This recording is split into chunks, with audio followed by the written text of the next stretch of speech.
Hello, everybody, and welcome back to the NACE Star League Spring Playoffs 2023 edition. I am Succulents, joined today by Chicksa, and we are jumping into our first of two semifinals here today, starting West Virginia versus SCC, the St. Clair Saints here. And Chicksa, one of these teams gets a spot in grand finals later this month. Yeah, for sure. These two teams definitely very well known in the collegiate scene. They're always fighting for those top spots. St. Clair, they've had their hot and cold spots in the past, but you know, if they're here, they're in semifinals. Maybe they're playing at their best, and I think they might just have a chance against this West Virginia team that has also been hovering in that top of the sphere.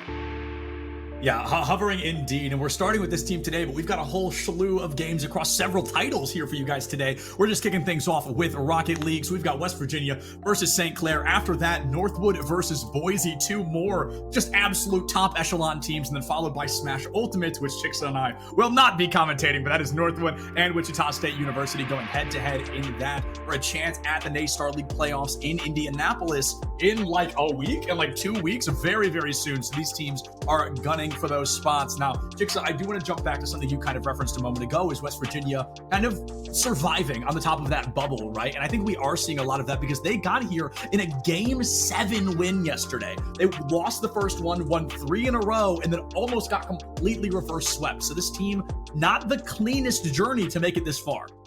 Yeah, I've seen a lot of high highs and a lot of low lows out of them, would be the best way that I can describe West Virginia University.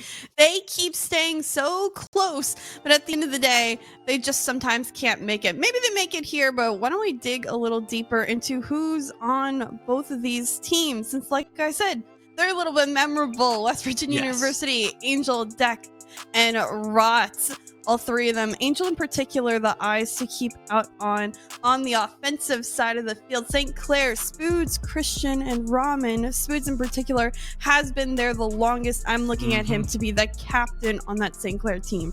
I wholeheartedly agree. I think you nailed the analysis here. Angel was the perfect all-rounder for West Virginia yesterday, getting a great defense, a strong offense, and any middleman role in between. It felt like Angel was the one dominating the play for West Virginia. And St. Clair, I couldn't agree more. Spoods is the name to keep an eye on here because it is his opportunity, it is their chance to lead this team to a grand final, to be the only Canadian team, I think, even with a shot at a grand final right now here in NACE.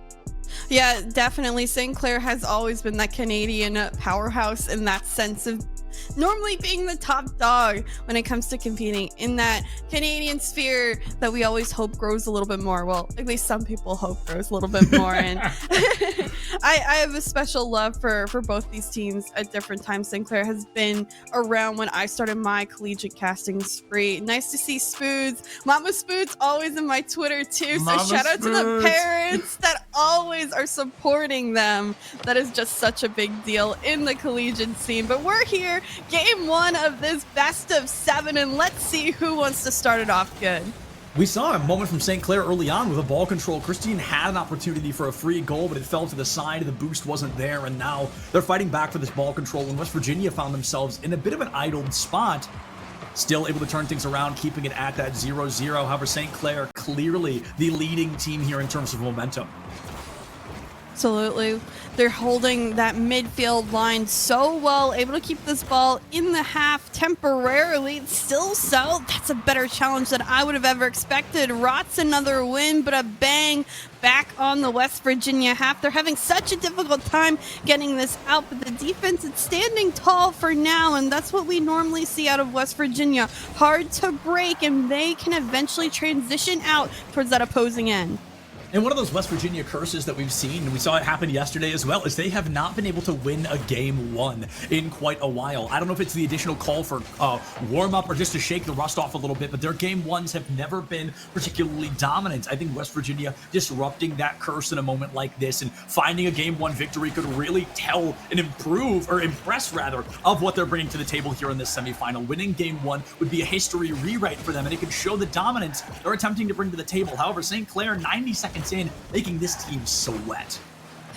I think this is very much a feeler out minute and a half. They've been testing the waters, trying to poke or prod a shot here or there, but it really just hasn't been much of anything. You see those bumps too. Neither team giving the other time on this ball. Deck though, such control in the backboard defense on both sides there. They're ready on the backboard. They're ready on the demos. They're ready to follow up on those plays.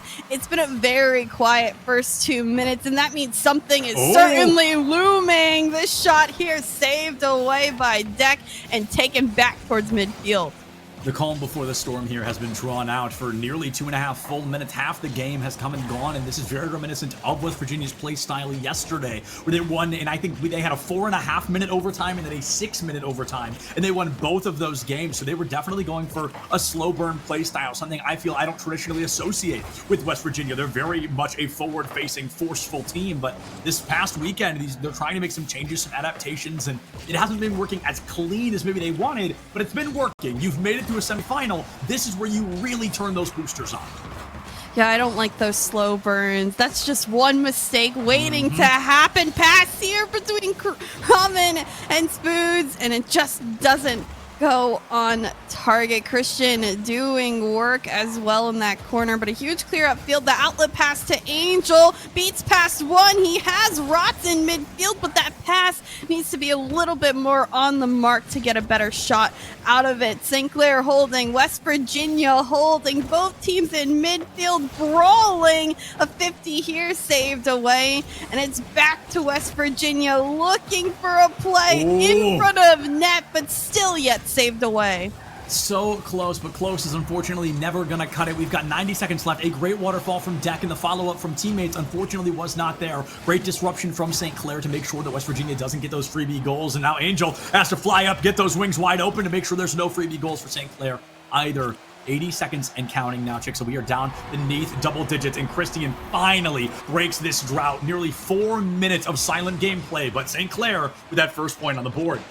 Dare I say, Angel trying to get too fancy with it, decides to go for the flip reset out of his half, loses that ball on that contestant. Christian following it up so well. St. Clair taking advantage of that early opportunity, and maybe you cursed them by talking about that West Virginia curse. A bump here, Spoon's last bag. I don't know, Excellence. Maybe it could just be all deja vu over again, but for now, West Virginia still knocking on the half of St. Clair. They're holding the midfield. They're following up plays. Angel has a net to work with Rots. Tries to find it here, and Angel indeed does get the shot to tie it up. What an angle! My goodness, I did not think Angel was going to be able to find that, but they swap a couple of letters around, turn Angel to Angle, and slot it into that top left corner of goal. 53 seconds left. We are now tied 1-1, essentially a 0-0 on the board. So with the gameplay style we've been seeing so far, the next goal is most likely the game-deciding goal. Absolutely. Absolutely. 1,010%. It's only going to be one more goal to change the tide's momentum, though, on the side of West Virginia. After that one, I felt it coming. I can maybe feel this one coming, too. Shot by Deck, saved away. Shot by Angel, saved away. Rots looking to take the third opportunity. This one dropped down, still on the backboard. St. Clair searching for a clear. Christian able to get it out, but only into another West Virginia player. Drop down. Angel shot saved away by Ramen, and Christian only able to get a clear out. Reset, 10 seconds, one last opportunity between these two sides. Maybe West Virginia might be able to put it on the offensive half, but this one looks like it's about to drop down in just a second. A slow burn from St. Clair there, and unfortunately an opportunity where they didn't want to find, but they had to. Forcing this overtime is where West Virginia has been a lot of the weekend. I talked about this earlier. West Virginia, we've seen them go to 3 overtimes, and they've won all 4 of them now, as Angel in 6 seconds flies into the sky, kisses that ceiling, and sinks it into goal in favor of West Virginia. A beautiful way to clean up game number 1, and a better way to break the curse I've been so adamant of discussing. West Virginia already setting a new pace of play here, Chicksa. 25% done with the goal they came to find. Yep, West Virginia ends it quickly. And, that's what we expect to see. Slow Of burn, course. slow play, 6 seconds overtime here and now. But look at that shot count difference in particular, 12-4. 3 times as much on the side of West Virginia. It was only about time before they found that upper edge with that extra goal. I think West Virginia, they keep up that pace, they keep up that aggressiveness. They're looking pretty good the rest of the series. St. Clair needs to show more on that offensive side of the field. I have to agree. And it's funny because I talked about this a lot yesterday with Powder, and I'm going to bring it up here again because I feel like we did see it in that game. One is West Virginia, they are trying to play that weird, slower, patient play style, and it's very much just not West Virginia. It's moments like Angel in that overtime where they take 6 seconds and they go for the flashiest, craziest, fastest goal we saw of the entire game. That's the West Virginia we know. That's the West Virginia that goes 7-0 in the main season. I don't know what they're trying to do with the new play style, but I really think just stop doing it. I mean, you have a method and a formula that is working. I think trying to change things now is very dangerous. Yeah, don't fix what isn't broken. Angel is such a fast-paced player when it comes to upfield. He can make those mechanical plays. He can mess up the defense. Why they're not utilizing him more, I don't know. Maybe it's a coaching thing. Maybe it's just a reset that the team needs, a mentality. They're trying to test something out, but I certainly wouldn't test something out at this point in the season. I agree with you on that. But who knows? They take game 1 nonetheless. Maybe this is just the momentum they need to move forward, get back into that confidence that they need to take this series. And one of their opponents will be either Northwood or Boise State, 2 of the highest ranked teams in the entire country when it comes to Rocket League. Northwood in particular, one of the best in the world, if not the best Rocket League team in the world. But we can get to them after this series here. The point stands that whichever team wins this best of 7 Chicxa, their journey does not get easier. If anything, it's going to double down on the difficulty. And right now, West Virginia needs to show whoever that opponent may be, whether it's Northwood, whether it's Boise, that they did not come to mess around. They are here to win. I was going to say, don't get me started on Northwood, but we'll certainly dive into that later. Right now, I am focused on West Virginia getting back into this, using that momentum, using Angel's mechanics to propel them on forward. And I want to see a little bit more out of St. Clair. Is it going to be Spoods, like I said, stepping up in that captain role, able to right that ship for his team, or is someone else going to come up, kind of be that fire underneath them and really start some offense for St. Clair? Since it's also been slow, it's been steady for them. They've only gotten a handful of opportunities, but they make the most of them. Drop down here, saved away, cleared on out. St. Clair, a reset on the defensive end. And St. Clair, one of those teams that, they're not a newer team. They're not one of the newest teams, but they are, as a whole, a newer program, right? So St. Clair is coming in with a lot to prove in a moment like this, just going to show that, yes, the program may not be as old or as large as a program like West Virginia, but we can punch with the best of them. We can swing with the highest echelon of teams in this lineup, and they're doing a great job keeping West Virginia at that silent score again. I think we need to see a little bit of a faster play from St. Clair. They give us very surgical, methodical plays, and West Virginia has enough time to deconstruct that and disallow opportunities. A very sloppy clear from Rahman almost spells disaster, but luckily enough, Christian's there to grab it. Spoods has to take it high. A clean coast-to-coast opportunity disrupted by Deck. West Virginia, ball control on hand once again. It's Virginia needing to also get it out of their half. A nice couple of 50s for St. Clair. A miss here. Shot. Rot's able to send it away, and this has been careful play on both ends, literally mere seconds, mere pixels between saving it or potentially going the wrong way. Halfway through this game number 2, we don't see a goal yet again until late in this game. Maybe it changes here with Rahman able to slot that off the post, and who would have thought this shot would have fell on in? I mean, we've seen so many shots already today. We're in game 2 that I'm just baffled they're able to make it into goal, but I'm sure St. Clair thanking their lucky stars there as the crossbar ends in their favor and not against them halfway through game 2, and St. Clair being up 1-0. We can't get particularly excited, though, because they were in this position in game 1, and game 1 was unfortunately a loss, so something needs to change. Something's got to give, and I think that is going to be St. Clair's mild offense, right? I really want to see this team double down, hold W into their opponents, and find those scoring goals, because when St. Clair gets the lineup, this team is on fire. I like that. I like the fire underneath them. I think a young team such as them, in particular with Christian and Rahman, can have that fire at times, and they need to work when they start creating it. Here they are again offensively attempting to set up some sort of play in between them. A nice clear out. West Virginia finally having space, but only temporarily. Another clear back towards the opposing end, and it's been a lot of long piers. Not much time to control that ball. You're giving away possession with that, but sometimes that outlet pass upfield is the opportunity. Granted, West Virginia 2-on-1 situation. Both Christian and his teammate are stuck together. West Virginia, another opportunity. They're still knocking on the door, but they just can't get it into the back of that net. I'll tell you, I feel like St. Clair's got to change their name to St. Clear at this point because, Chicks, I'm right there with you. This team continuously just hurtling it down toward the opposing back third. And that's something we see often, right, to get it out of the way from your goal. But like you mentioned, you give up ball control, and it's so difficult to get it back from a team that likes to be as front forward and front facing as West Virginia. However, I'm talking as if West Virginia's in the lead, and they're currently down by 1 with less than a minute on the clock. More than 80% of the game has already come and gone, and West Virginia down to double digits. Sink it in. Lots with a phenomenal play off the back of Angel, and now we're tied 1-1. 46 seconds on the clock.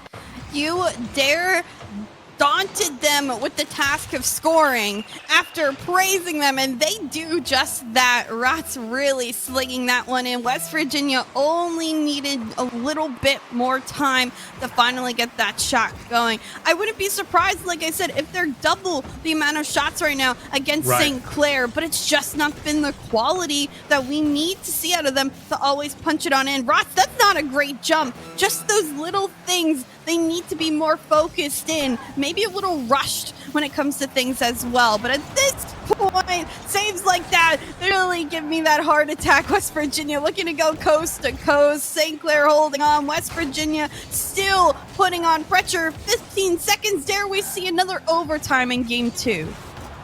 Another overtime feeling unbelievably likely unless Spoods gives us a miracle run. And right now, Chicks, it has just been the wallop of the win conditions. West Virginia, they want to pepper it down. They want to slam the ball continuously into the defensive line of St. Clair until eventually one of those shots slips through. St. Clair bringing us a much more patient play style where they look for opportunities. They go with that surgical precision and try to strike. It feels like West Virginia, simply in the math game, they're scoring more because they're getting more shots at goal. It's working well. It's reckless. It's a little funky, but it is working well enough for West Virginia.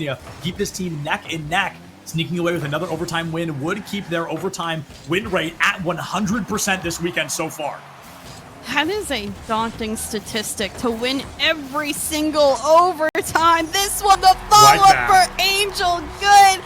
5th overtime win for West Virginia. They ended again very early on, but the endurance to have to go through all of these West Virginia shots, it's just too hard for St. Clair. They really need to find ways to get at that West Virginia offense before those shots are on target.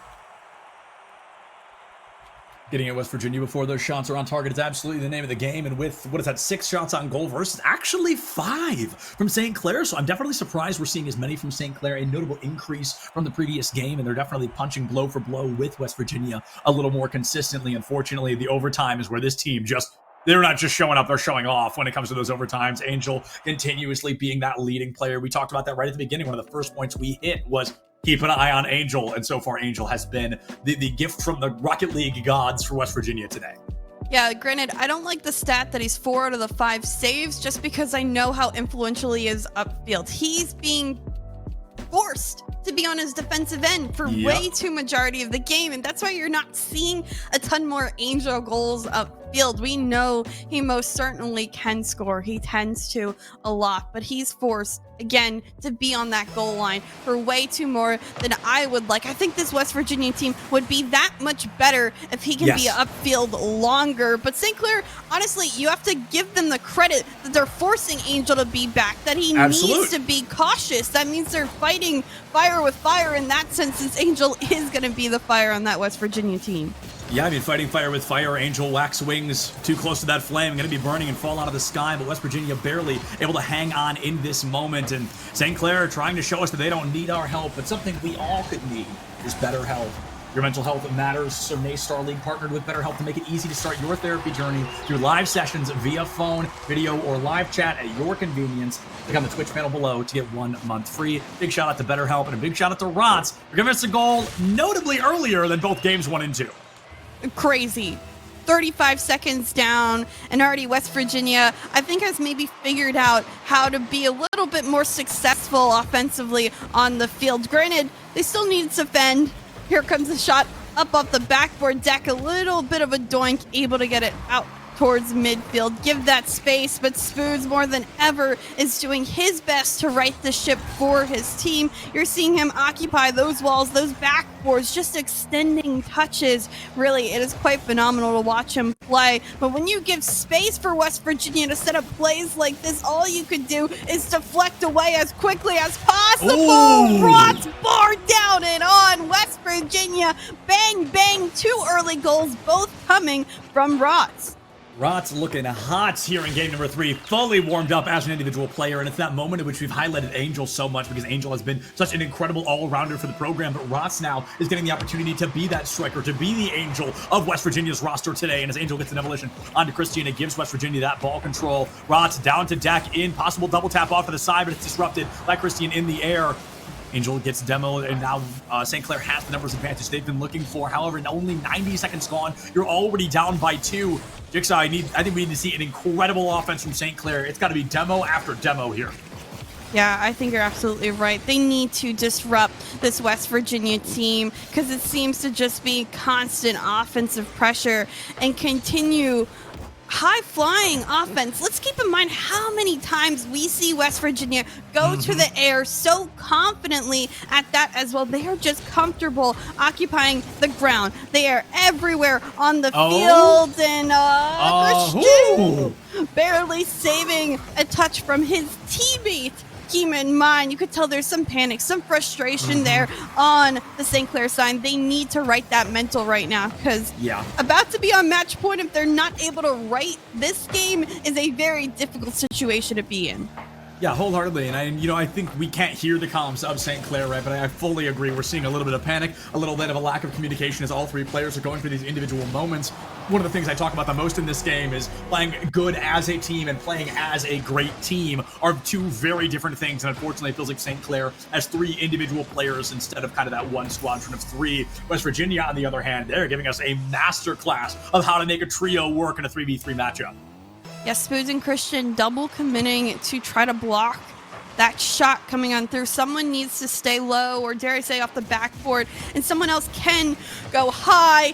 Deck, though, almost with a very difficult shot and angle. Now St. Clair trying to transition quickly, but that shot, that offensive opportunity goes nowhere. They had the space. They had West Virginia on the run, doubling back after their own opportunity, but I just didn't see anything come out of it. Those transitions need to be better. If you're going to play a slow game, then play every opportunity you have, since St. Clair just not been generating any for themselves. No momentum for St. Clair has certainly been a thorn in their side, and West Virginia looking for an any % speed run here on this 4-0 matchup because, like I mentioned yesterday, it took a Game 7 win for them to make it here to the semifinal, and they want to show, hey, that was a fluke. We're coming in even stronger than before. If you can believe it, they're going full A+ ultra into this moment, and with 90 seconds on the clock, this is going to be tough. 30 seconds per goal from St. Clair. Probable yes, or yeah, possible yes, probable not quite. I just like that West Virginia is keeping, the pedal to the metal. They've been holding on offensively until I say that now. Spoods, I don't know how he manages to find this shot. Really, the angle is so difficult. It's saved. It's back into his car. There was a bump on the back wall.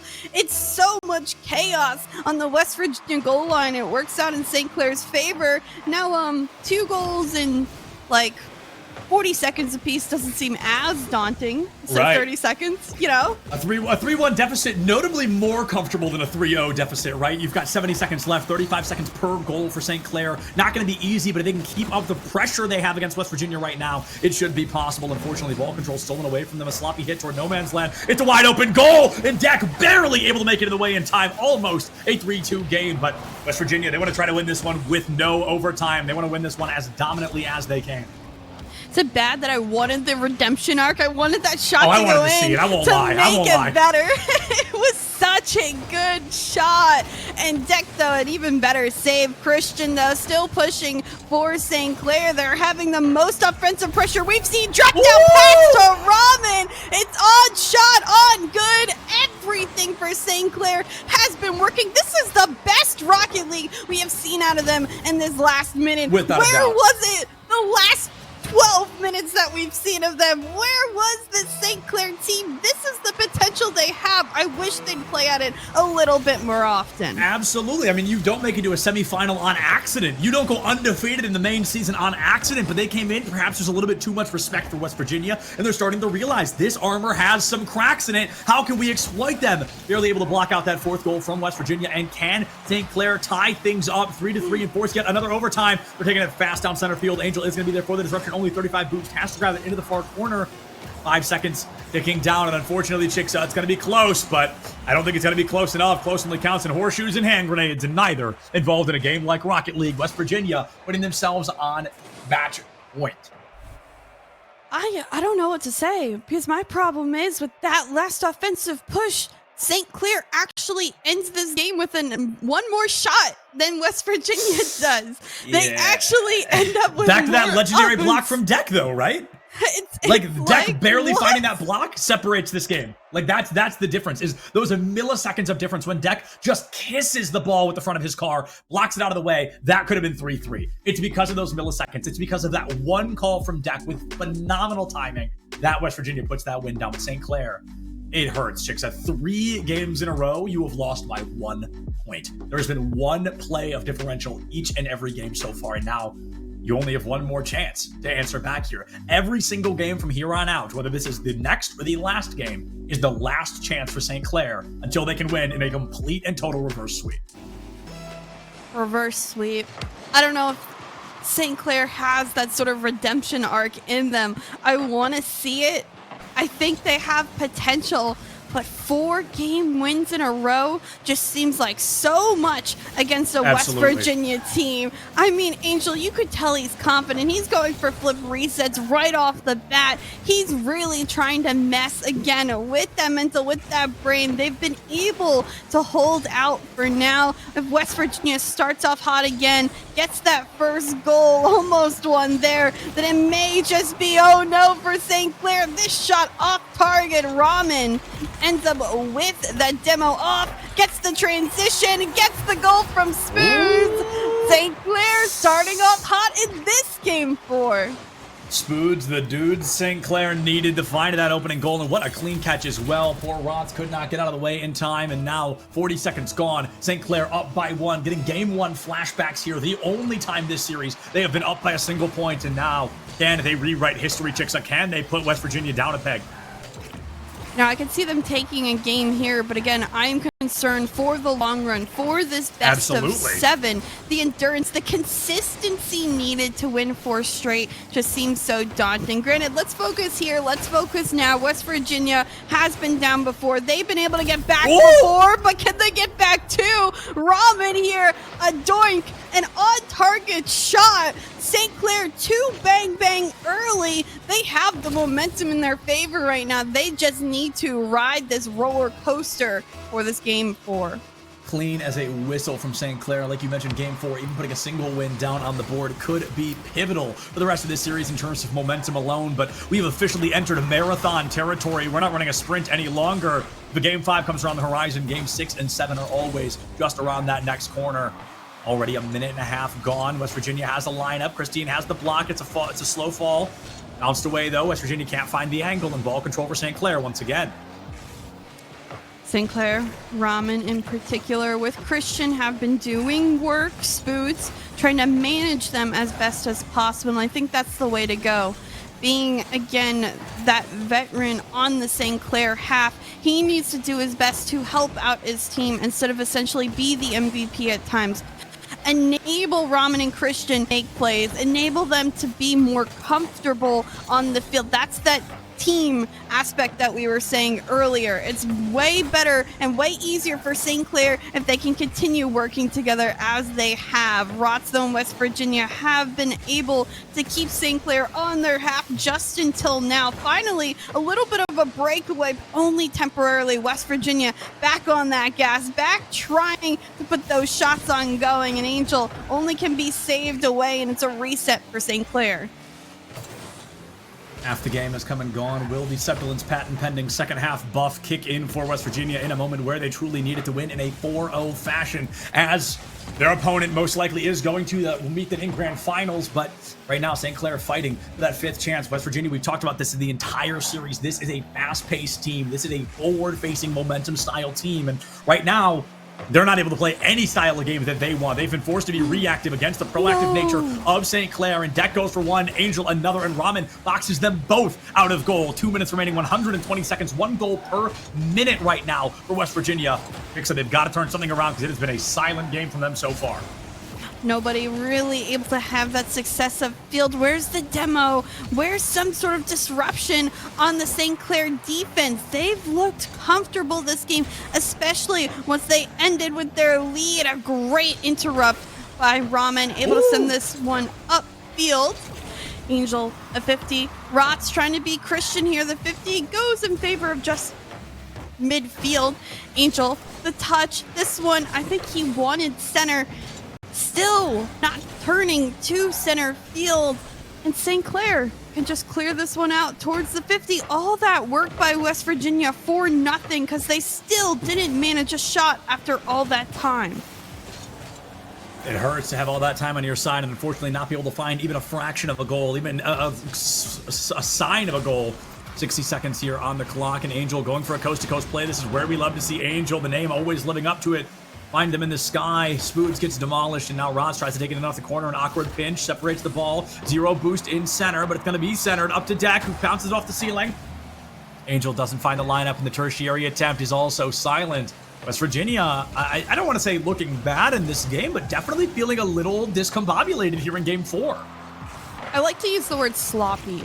That's my favorite word for when a team is essentially struggling, when we've seen better out of them. It's a sloppy game out of them, but it's also that endurance factor in a best of 7. It's hard to do 4 perfect games, or at least semi-perfect games in a row. Best of 7s are often almost never sweeps. You know, if this is a best of 5, they've already would have won. They would have went home. That's what a majority of Rocket League is at times. But in these best of 7s, you falter a little bit, you rebound, and I can see them taking next game if they start off strong, if they get back to their action. But St. Clair, they will take this one. They get 1 for the record books. They won't go down within a sweep. Still the redemption arc of a reverse sweep possible, but I see West Virginia, throwing this one out, saying reset, refresh, let's go back to the bread and butter that we know we can do.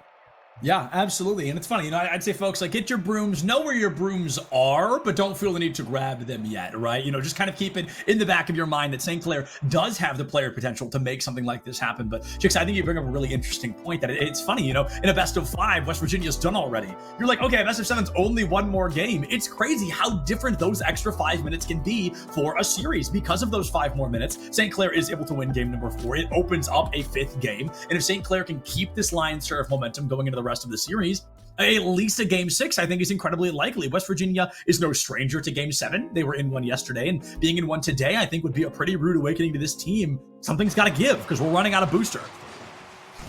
Yep.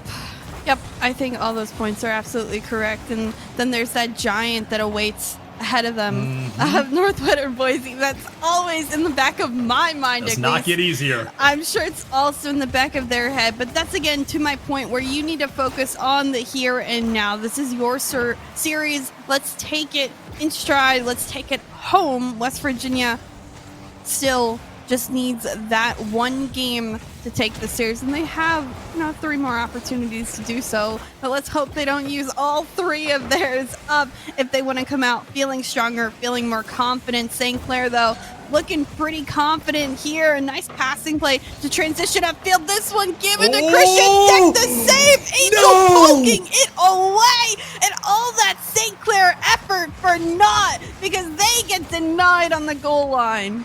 Absolutely breathtaking patience from West Virginia there. There were so many ways that could have gone wrong. They could have given up on the defense and said, whatever, that's going in no matter what. But it was that determination and that dedication to trying to find a game win that keeps the ball alive here in West Virginia. A beautiful play on that side. Over 20% of the game has already come and gone. And now St. Clair looking to find a break in the armor of West Virginia. You've done it once in a 5-minute kind of bubble. Can you make it happen again outside of that fixed setting? Rotz goes for a shot on goal. Ramen finds a demolition deck. Going to be able to get a demo onto Ramen. And Angel has a slow burn bounce. Nobody there on the follow-up. No boost to work with. Gives St. Clair ball control once again. Rotz down over to deck. Angel, the fake, the shot saved by Spoods.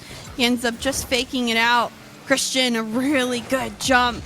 Meets Angel early before he can even attempt setting up a play. Spoods trying to get fancy with it, but Deck, the double down on the 50 as well as the save, keeps this one out of that West Virginia net. Let's really shout out Deck here, though, and the saves that he's been able to put on the goal line, as well as the 50s. What a brick wall for West Virginia, exactly when they needed it. I said someone needs to give Angel time to get back on that offensive end of the field, and Deck has been doing his best to remain that defensive unit to give Angel opportunities upfield. Opportunities upfield is the name of the game after all. Okay, well, actually, it's Rocket League, but the point of the game is to give your team opportunities upfield. And right now, we see West Virginia going for something just shy of that halftime. And unfortunately, it's boxed out by Spoods once again.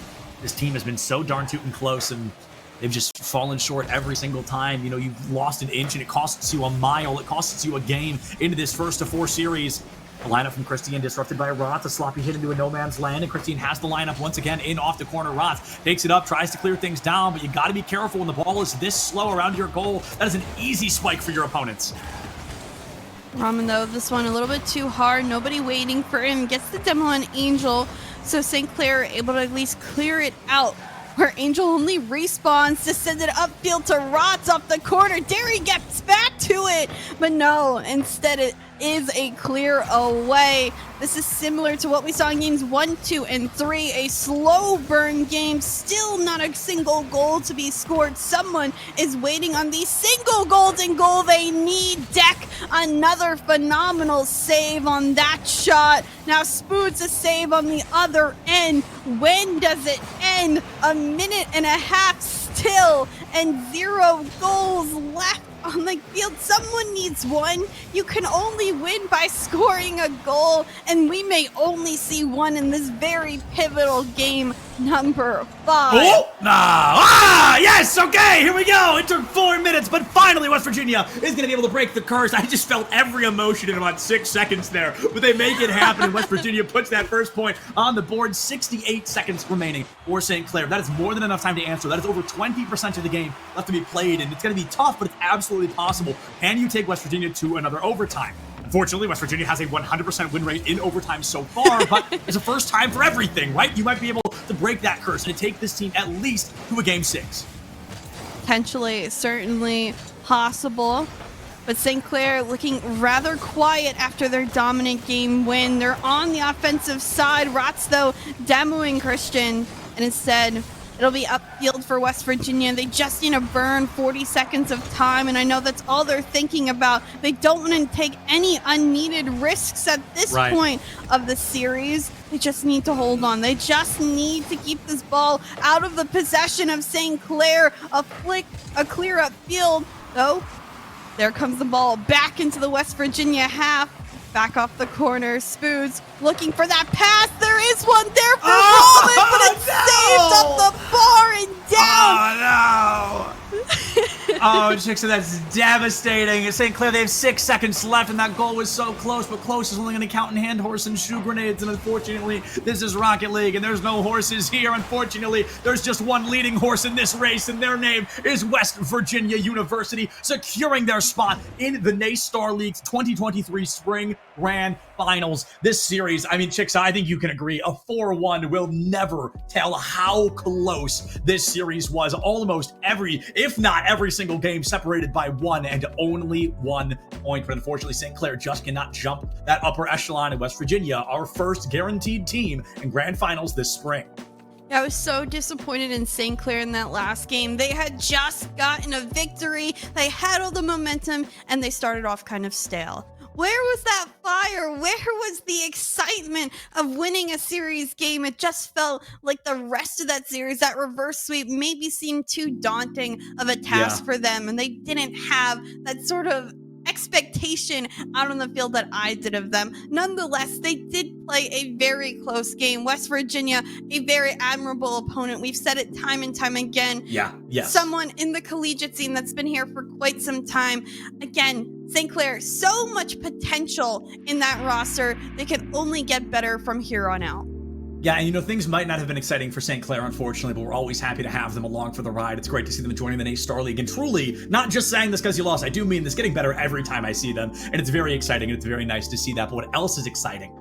Simply Corsair. Corsair is at the top of the game with all the latest innovations in peripherals, and A-Star League is powered by Corsair. Click the Twitch panel below or type !Corsair, the symbol, not the words exclamation point, Corsair in chat to check out the latest gaming gear. A big thank you and a big shout out to Corsair for making all of A-Star League possible, along with many of our great other sponsors that we'll get to in just a little bit. Folks, we're going to go ahead and throw it to a break here, so get some water, get a snack, do whatever. We'll be back either with a West Virginia interview or Northwood versus Boise. Either way, a banger guaranteed. See you right back here in just a few.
Hello, everybody, and welcome back to the A-Star League Spring Playoffs. I am Septilence with Chixa, and we are joined by the first grand finalist guaranteed, West Virginia, here in Rocket League. I believe Angel, the only one that can hear us, maybe. I'm not sure which one of you can hear us. You all have headsets on, but either way, it is the West Virginia roster. Angel, I'm super excited for you guys. I've seen you guys what feels like hundreds of times, and today you really pulled no stops, a phenomenal performance. But I almost want to ask you more so about yesterday. a Game 7 series, a Game 1 loss, 3 wins in a row, and then things get a little bit shaky. You have to really fight back into a Game 7. So being able to win that, was there almost more positives or negatives associated with that? You got to play at a higher echelon, a little stronger. You got to warm up and play people better. You still won. But was there almost a chip on your shoulder coming into today with the concern of another Game 7? Or were you guys just playing today like a brand new day? We always take every day separately. It was good to win a Game 7. It's never good to win a Game 7 when you had such a big lead on a team 3-1. But of course, Game 7s always feel the best. And we knew coming into today, even if it went to Game 7, we have the ice for it. We're going to win no matter what. So we take every day separately. But I think no matter what, today we were confident we were going to win no matter what the score was going to be.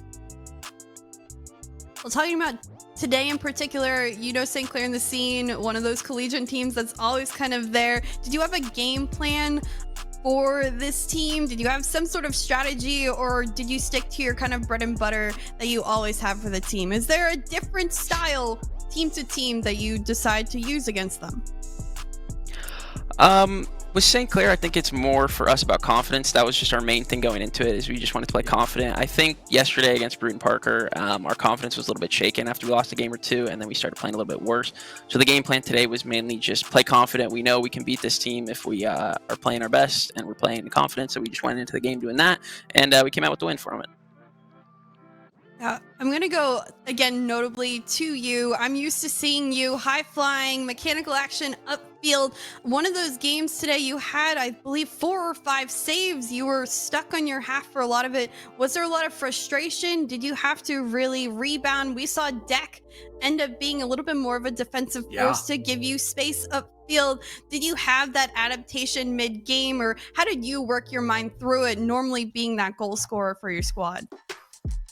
I never mind playing defense with the team. I know Deck and Rots can get some top right corners without any problem. So I don't mind playing defense. I never really try to actively get upfield when I know I'm stuck on defense.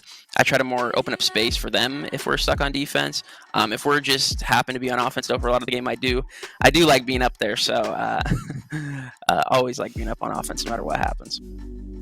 Yeah, so I'm actually gonna almost ask the same question in a slightly more specific light. So you guys are one of my favorite teams to watch, just genuinely as a spectator, as a viewer, because you're explosive, you're fun, you're calculated, and you're very mechanically impressive. But this weekend in particular, and we talked about this, Powder and I yesterday, Chicks and I today, we talked about how you guys feel at the beginning of the series this weekend a little bit slower, as if you're going for more of like a surgical or methodical play style, kind of compared to your traditional high caliber, high speed burst play style. Is that something that maybe you're just getting warmed up, so you're playing a little bit slower, or are we seeing kind of a shift in the West Virginia formula?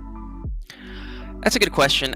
I don't want to blame anything, but we are in a new arena here. This is not our usual setup, so we just moved into the new arena, and this is quite literally our first couple days on it, so our setups are a little bit different, chairs are a little bit different, and it does change a bit. That's why I said the main thing coming into this was confidence for us, because everything is just a little bit different, and we're all feeling a little bit off in these new setups, but it's a great setup. I know we're going to have a great time here, but it's just a matter of getting used to it real quick. Yeah, absolutely. So, hey, an easy question to let you go here. Anybody you want to give a thank you or a shout out to just while you're here with us? Yeah, of course, our director, Josh, Evil, our coach, parents, and family of, I'm sure, these guys, too, who are watching. Shout out to them. Everybody watching. Thank you, guys, for the support. And, yeah, that's about it. Yeah, beautiful. Hey, thank you so much for joining us. A huge congrats on an incredible performance, and we'll see you at Grand Finals. Thank you for having us. And with that, folks, we are going to go ahead and throw it to a break here. We're going to get our other semifinalist teams ready. Northwood versus Boise, two of the largest collegiate programs in collegiate esports. So that's going to be an absolute banger either way. Use this time, get a snack, walk your dog, I don't know, do something. We'll come right back here for the Naystar League final semifinal in just a couple of minutes.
What is going on, everybody, and welcome back to the NACE Star League Spring Playoffs 2023, our final semi-final taking place right now. I am Sepulence, joined by the wonderful Chixa, and we are jumping into, Chixa, a series that I hope is close, but if we're looking at raw statistics, this is the definition of David versus Goliath. I mean, it's the definition of any team versus Northwood, actually. Let me be even more broad with that statement. I just think of Northwood and you just tremble. You know, not only Seriously? do we have a really good blue team that we're going to see, but their white team literally is just as good. How do you have two top collegiate rosters on the same school? This program just impresses me every single time. They're just scary. I can't. Yeah. They're scary. They make me nervous. Boise State, I'm praying for you because really this is what you need. You need a ton of... Gren, we love you. But Northwood is just that giant like we kept on talking about. I think we're in one of those circumstances in which, and I said this in the green room, I'll be fully honest on the desk as well, if Boise's opponent was anyone except Northwood, this is a free win for Boise to grand finals. This is a free slide for Boise to grand finals. But Northwood being in the way is the one massive hurdle. Can Boise jump it? Yes. But are they jumping a shark in that same breath?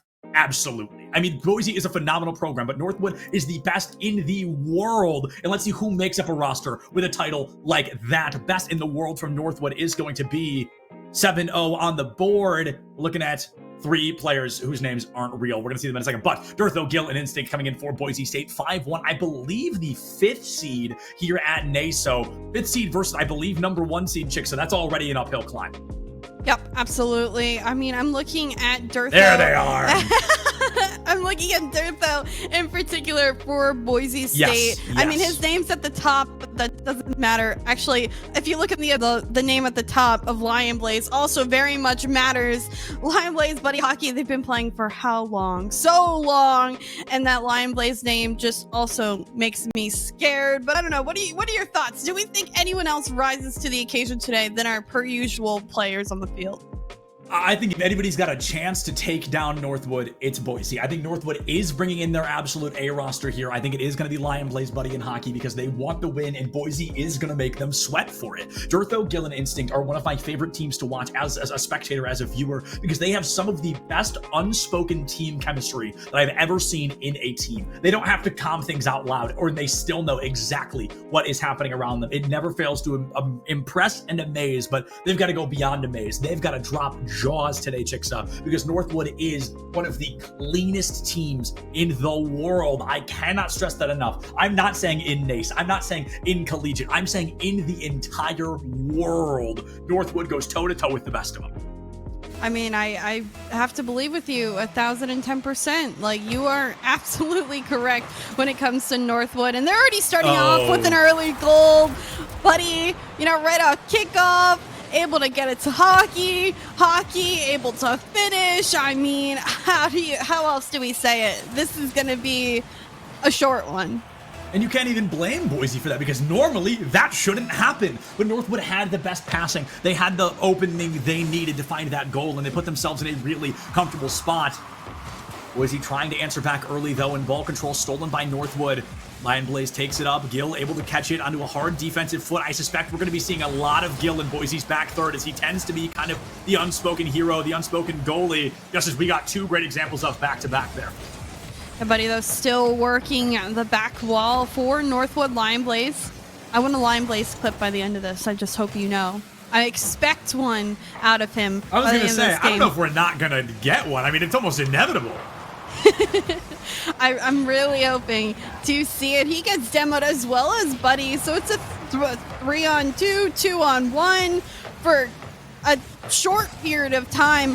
Who would have thought both teams are coming out so aggressively in the form of demos? Aki, it almost seems like he's chasing one here. Yeah. What is Northwood doing on the pitch right now? Are they just that confident? All they need to do is demo chase and keep bringing the shots on the field?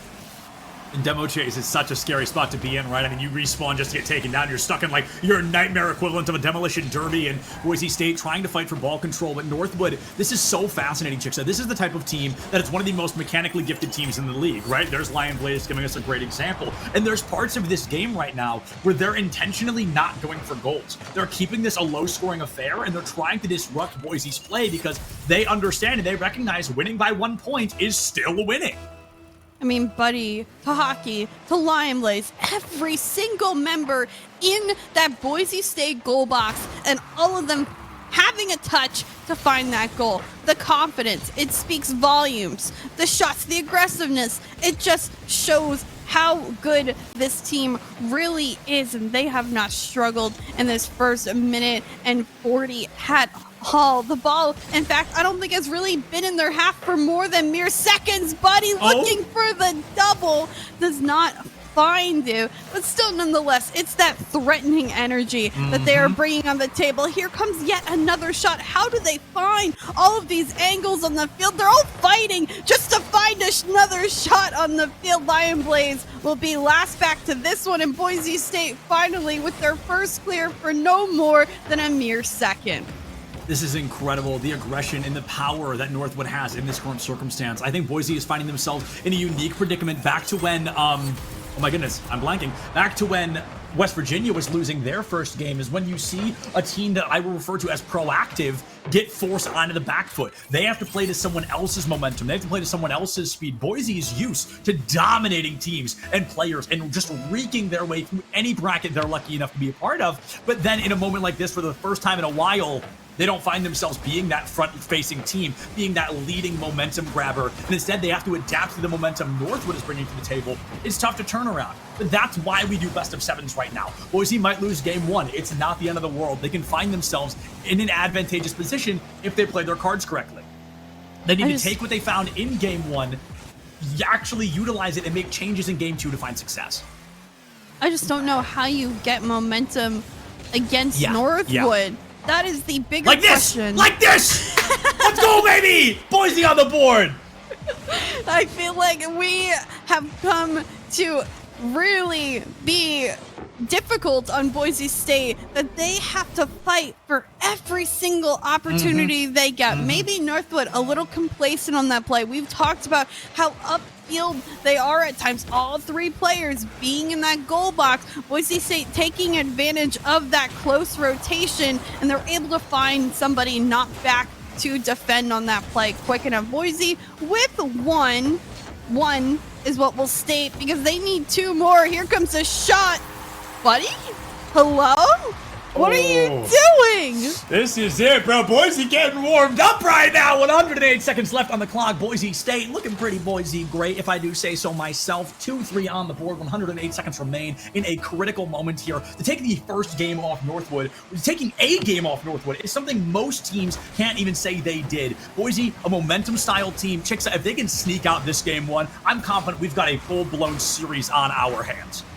I'm really impressed, and Buddy, what are you doing on the goal line? You're scaring me with your defense. The shots, the ball is still on the Northwood goal line. Hockey doesn't have much boost, is able to only trickle it out to where Gil is. Buddy taking over. Lion Blaze bumped on the back end. He'll be slow to rotate in on this play. Girtho able to get a nice clear up. Field instinct, the block. Boise State still with the ball in the half. Shot could go down. Gil trying to find the second effort, but unfortunately just high. Another shot rings in, another one here, but it can't get past Hockey. Northwood in the net, able to defend the plethora of shots that just rained upon them. How is Boise State finding success? Northwood started off so strong. Now they're falling, and Boise State still bringing the pressure. A clear here. Northwood looking. Lion Blaze off the corner, drop down, and instinct able to save away. This game has gotten so much more interesting in the last 35 seconds. And Chick, so this is what we talked about earlier, right? Today has been the day of 1-point separations. We have seen so many games won 2-1, 3-2, 1-0, and in reality, that is something that Boise may have to come to terms with after this game one deficit. They find themselves down by one with only 20 seconds of the game left to be played. Getting a miracle goal here, forcing it overtime, is critical. It is their only way to keep breathing in this first game. But Buddy seals the deal, nail in the coffin. 13 seconds left, doubles the score lead over Boise State, and almost guarantees Northwood that game one win. Best of 7 online. Northwood currently looking to sit at a 1-0. Look at that gorgeous pass, too, by Hockey up the corner. The ability to jump off that corner wall and direct that ball straight in front of the goal line is not an easy pass, and Gil was there, as you mentioned earlier, normally being that brick wall to attempt to save it, but you just can't save those plays. Lion Blaze enough to keep it out of the net, put it down at 0 seconds. Northwood does get the win, but it's not the win that I was it's not the expecting Northwood of win. them. Yeah, it's not the Northwood win here, chicks. I mean, that is, what is that? 13 shots on goal from Northwood versus 6 from Boise. So funnily enough, Boise scoring more on less, weirdly enough, for Northwood. They are still going to be able to find 4 points on the board. Lion Blaze in particular, you mentioned wanting a Lion Blaze clip, leading the charge for this program to find that first game victory, and now only 3 wins left to go. And that secures their spot in grand finals in Indianapolis in, like, I keep checking, I don't know, like 14 days, I think? 13 days? It's very, very soon is the point. So they want to put this win down. They want to get ready, because whoever wins this, their guaranteed opponent, West Virginia, I guarantee is watching right now. So you need to play to your absolute A game. Yeah, and I mean, you say Northwood, Lion Blaze leading the charge, 30-point spread between the highest points and the lowest point. That's a very tight spread for a roster where Lion Blaze normally is heads just on top. That is really close again. So I think with that being said, if everyone keeps playing that spread out, you may see a different sort of combination of Northwood. It's a team combination. That's normally what we like to see, but if Lion Blaze doesn't again get those pop-up moments that makes him nervous for the other team, you know, you want to look at Lion Blaze and say, we have to challenge him every time. We need to make sure he doesn't have plays. I'm adding way too many words to this. What I'm trying to say is, if Lion Blaze becomes deadly, Boise State needs to focus on him a little bit more. Right now, he's not the focus of the Northwood team. I wholeheartedly agree. You look for those demolitions, you look for that boost route. Removing Lion Blaze from the equation would be really fascinating. We don't call it Lion's share of momentum for nothing. What happens when you get rid of the Lion? Stuff like that happens. Gil from Boise, first point on the board, 23 seconds into game number 2. Northwood, a game 1 win on the board. We'll update the graphic for you guys in just a second, but Boise desperate to make this essentially a best of 5 here, chicks, and what a great way to start things off. The defensive player, Gil, want to find first blood in game 2. Gil, yeah. Being in a really tough situation, he sees both his teammates in front of him, again, a little bit too bunched up for my liking, but he understands that he has an open net to work with and a shot, and still those demos coming out. I didn't expect both of these teams to be that demo heavy coming into this game, but it's maybe something that they've decided to try out to better advantage themselves. Lion Blaze here beating one contested on the second, actually Instinct able to go almost to that goal line. Hockey, the save, and Buddy back up field and looking. He will be contested. Boise State still staying in the offensive half for longer than I would expect, but that causes them to have an open net in the backfield. They need to figure out when can they risk being upfield and when can they not, because that was not the play to overextend on. Not at all, chicks. And we're looking at a moment where it's like Rocket League light at this point. We've only got 4 minutes instead of 5, and it's basically tied up 0-0 right now, because the next goal is going to be the time for a team to find momentum. A small overextension from Boise. They gave an inch and they lost a mile. Now they've lost Gil in this equation as well. 3v2 for about 4 seconds. Hockey takes it up. It's not spiked in, and Northwood almost a clean opportunity to take lead once again, but it's stolen away by the defensive slate of Boise State. A little bit of a double commit there, and still another double commit for Boise State. Why do they keep bunching up? This becomes the transition. A save for Gil, though, who really is that brick wall, but he can't save this one. Hockey, the double tap off the backboard. It's a phenomenal play. To read that ball off the ceiling as well is no easy feat. Northwood back up by 1. It's no easy feat, but he said, I don't need feet. I got 4 wheels in the air, and that's what matters. Northwood up 2-1 on the board. 90 seconds here off the clock. 3.5 minutes still standing, and this is that 1-point lead we talked about. It was a 2-0 lead in game number 1, and now Hockey is going to be able to find the 3rd one for Northwood. It felt close at the beginning, chicks. Gil able to find that early kickoff slot, and unfortunately it falls just a bit slow. Maybe Northwood is going to be making this an any % speed run. Oh yeah, check out their tags, by the way, when they score. CRL 2022 World Champion. You do not flex that lightly. I was there. I was there and they played a phenomenal series, and yet it's the same team again from that world. They are just always there. They are, I think, one of the most long-standing teams that I can remember in the collegiate sphere with a dominant run. They have been around for so long, and they just keep up that same sort of energy together. They still, in fact, are putting on those shots. A save by instinct on the goal line. Give huge credit to Boise State for keeping it close enough, because that, again, as we mentioned, is such a feat. This is a learning opportunity for Boise State nonetheless. This is the team of giants that you hope to face, that you hope to go toe-to-toe with. So at this point, they're doing as well as they are. They're able to get upfield at times, get those chances. If they keep on learning, then eventually they may get to that precipice of the level of Northwood. But at this point, Northwood right now is playing a good game.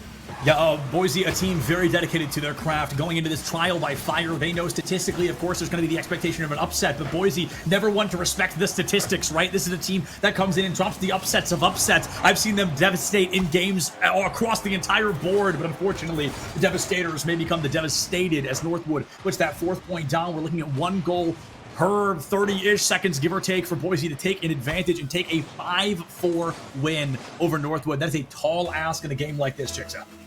Absolutely. Lion Blaze as well, instead of being the one scoring, goes with a demo on that goal line to give Buddy an open shot. So I think Lion Blaze playing a different role today, one that I wasn't expecting. He's normally the one getting those goals, but instead he's assisting in a majority of ways on the goal line. Really great transition from Gil to Instinct. It's these cross the field plays that Boise State has worked with. Look at that doink by Instinct, and the placement as well to boot. That is not an easy shot, and Boise State is keeping themselves in the race due to plays like that. The creativity, the complexity speaks volumes. Yeah, and it's funny because so often I talk about when you get to this echelon of play, you can no longer rely on what I call the textbook of Rocket League, right? You can't be bringing textbook plays to the table because you're often playing against teams, much like yourself, that wrote that textbook. They're going to know the basics. They're going to know the openings. They're going to know the traditional play styles. So you need to be weird. You need to be unconventional. And you need to be opportunistic. The way Boise State has been so far. Gil almost hits the shot of a lifetime. But unfortunately, we are not in the proper timeline to make that one happen. 80 seconds left on the clock. 1 goal per 40. And let's lower that number just a bit. 1 goal in 80 seconds here from Boise. I said a 5-4 win was improbable, but never once did I say it was impossible, especially with the grit, gusto, and dedication of a team like Boise State. They are going to fight tooth and nail until the end, whether it is bitter or not. I mentioned that creativity, and they're really bringing it to the table. Between that first Gil shot and then the follow-up, now they just seem to be making plays that we don't see very often. In fact, once or twice, maybe a season, to the table right now. Bring out that playbook, bring out anything that this team has practiced, and it's really throwing Northwood for a loop. They're keeping it close. Northwood, though, still looking calm, cool, and collected, but probably a lot closer than they even expected. Definitely. I know this team has so much confidence behind them. Boise State still occupying the offensive region. Lion Blaze, another demo. Look how patiently he waits for that ball to get to him. He knows that he'll find a touch, and it ends up only going back to Boise State, though. Instinct working off the corner. He bumps his teammate Gil last back, but he's no understanding how to be on that defensive end. No stranger to it in that sense. Chicks, I talked about this right at the beginning of the broadcast. You know, today has been the day of 1-point differentials, and unfortunately, Boise about to learn that lesson twice in a row. Dirtho, great demolition onto Lion Blaze, tries to open up Northwood's goal, but unfortunately, the offense is not there to boot. You can't play the demo and the score. The striker going to be falling out of the way. 5 seconds left on the clock. Boise needs a buzzer beater here. Aki takes it up. A sloppy shot towards center. It's knocked out of the ground. And I did not catch which Boise player that was, but a millisecond of difference makes the difference for Northwood to win their second game and complete half of their objective here today. Boise keeping it unbelievably close, but close, only going to count in horseshoes and hand grenades. Man, Northwood up by 2.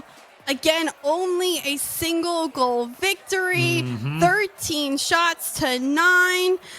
Oh my goodness. I just can't comprehend how Northwood is keeping this one only by 1. It is blowing my mind that we are just this close in this series. Seriously.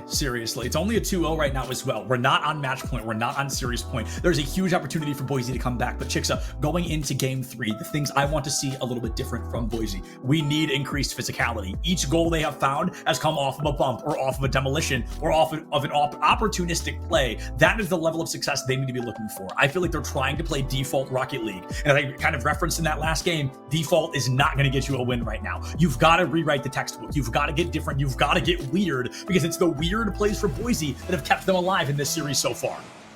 Wow. I'm just mind blown. I still can't believe that Boise State is really bringing it. You want your team. I'm a Boise believer. Yeah. I mean, obviously, I believe in every collegiate team in this scene. They just keep getting better and better as the time goes on that we see them. But Northwood is normally, again, we expected maybe a 4-0, 3-0, 3-1 sort of deal. 1 goal differences is just keeping me mind blown in that retrospect. But we'll see if they're able to keep this one going. I want Northwood to break out. I want Boise State to break out. I just want to see what both of these teams are capable at this point in time.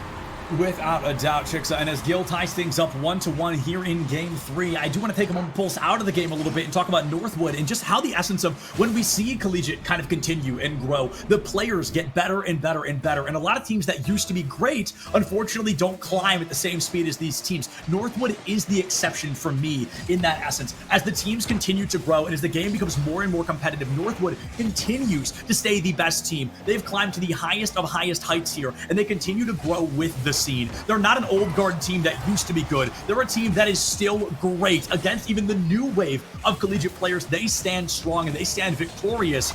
Boise State, though, making them sweat, no doubt. However, Buddy, gonna make sure they don't sweat hard enough to lose, up 2-1 in game number 3. They just do it so easily at times. How Buddy can just 1v1 with the simplest of tactics blows my mind as well. He understands that this situation he needs to take easy. Gil! Bringing it right on back! I was not expecting that one off kickoff. What is going on in this series? I had expectations set out, and I can't comprehend everything on the field. Yeah, Gil is absolutely the Boise MVP right now. This guy has been a behemoth on the battlefield so far, scoring a majority, if not nearly all of the goals. Dortho now waking up a little bit. So, Chicksa, this is 5 goals in 50 seconds in this game number 3. Boise is coming out as fast and as aggressive as they possibly can to shake Northwood, knock them down a peg, and put Northwood into a loser seat position. It's not something we see particularly often, but in reality, it's something Boise needs to do. They want to put Northwood in an uncomfortable position because uncomfortability is how Boise's going to win this. Ooh.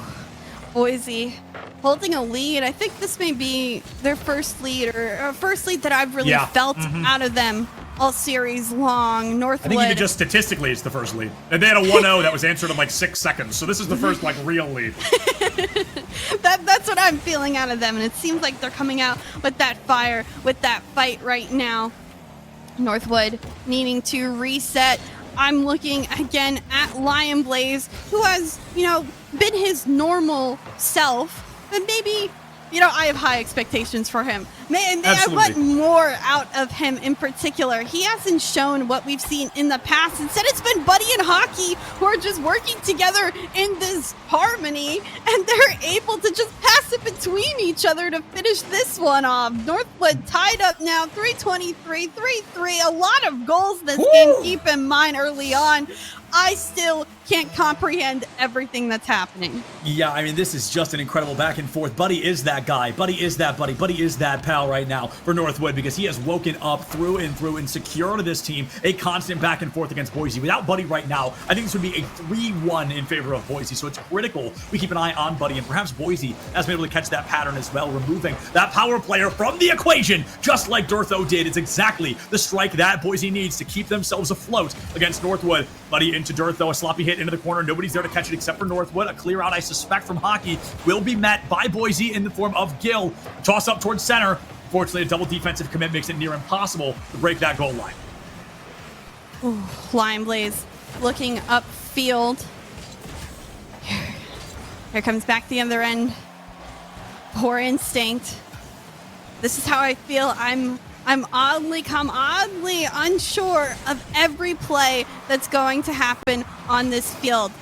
Lion Blaze back to Hockey, who understands his net is only as open as Durtho does it. Gil, a demo in the backfield. That net open because the shut off target. Lion Blaze able to get it out onto the opposing end and also put it up a pass for Buddy that soon gets deflected away. This has been some of the most interesting minute and a half, but Lion Blaze one end to the other. A couple of demos still sold away by Boise State. The determination out of this team is speaking volumes right now as they're still going touch for touch against Northwood. Touch for touch, blow for blow here against the best team in the world, going toe-to-toe with Boise State right now. This is the highest possible echelon of play you could ever find in Rocket League, collegiate or not. And with 90 seconds left, we're tied up 3-3 on the board. The next goal could possibly be the golden goal to decide which way the scales are going to tip in this series. Can Boise stop the bleeding? Can they get a lead here or a win even against Northwood? Or will Northwood put themselves on series point for a spot at grand finals against West Virginia later this month? It's a shot off. Instinct misses the crossbar. Gil sets it back in. It's a slow roll off to the side. 73 seconds and counting. Bertho and the rest holding on for Boise State. Hockey sends one up midfield. Gil, the flick. This one back down to Instinct. Back up the side wall. A bounce down. Lion Blaze looking forward with Hockey and the rest of the team. Gil, though, collecting in midfield. Boise State back wall, follow up here for Instinct, but saved away by Hockey, and Northwood looking like they're holding on. We're not used to seeing this team on the back foot, but they are right now. I'm so honored almost to see Northwood fighting this hard. This is incredible. I've never seen this team have to work so hard to find a victory. Boise is forcing them to play at 200% to try and find this win. 30 seconds left is in overtime. Going to be over the horizon. Triple commit from Northwood. They're leaving their goal wide open right now. Buddy tries to take it, but Gil has the disruptor. Unfortunately, the boost is not there. Buddy hurdles it down to Lion Blaze. A clear up through center field. 15 seconds left. Lion Blaze looks for the waterfall shot. It's blocked away, and Hockey can't find it. Buddy and Instinct going toe-to-toe, blow for blow, bumper to bumper, toward the goal, and both of them whiff. 4 seconds left. 3. Can Northwood find it? Can Boise dance away, or are we going to our first overtime of the series, Chicksa? Here it is. Oh my goodness, who would have thought this would go into overtime here in Game 3? Northwood at the potential of putting this one to match point. Boise State looking to extend this series further, get their first game win. Lion Blaze working the field as best as he can. He's been quiet. We've been waiting for his pop-off moment, but Boise State has been doing well. Gil in particular, normally on the defensive end of the field, has been making waves upfield instead. Who is going to be the one we need for that golden goal? So many playmakers out on the field, but Buddy's shot is missed, and Boise State able to go upfield. Boise State have ball control, and Chicksa, we got to remember 5 of these 6 goals were found in the first minute of this game. That's how close this has been, how much of a slow burn game number 3 has been in this series so far. The overtime continues. Hockey finds Durtho, gives Northwood the opportunity to steal ball control. A burn up from Lion Blaze. Here's the clip we were looking for, and it's going to be boxed away by Durtho. Secondary attempt is clean, and Buddy finds Northwood's 3rd victory over Boise State. 1 to go, and they have secured their spot in grand finals later this month. Still, Lion Blaze assisting on that play. His threat making that goal and finish possible. Really outstanding work by Northwood to pull out through that game. Boise State, look at that. 3 goals or 3 shots apiece each. Buddy with 7, Hockey with 2, Lion Blaze with 9 to a 9. 0. Zero shots, the though. defensive player, though, of an absolute behemoth in that game. We're just stuck in the defense the entire time, and you've got to tip your hat to him. A silent striker like Lion Blaze is not someone we see with 0 shots often, if ever, but he understood the opportunity and the necessity to rotate into a new position in that game. Without Lion Blaze's insane defense, Boise wins that game. But because Lion Blaze was able to swap roles at the drop of a hat there, they're able to find a victory in overtime. I've got to say, it's incredible to see a versatile player like Lion Blaze really show us how versatile he can be. I just can't remember the last time, like I said, that Lion Blaze had 0 shots in a game. It's been a long time, if ever.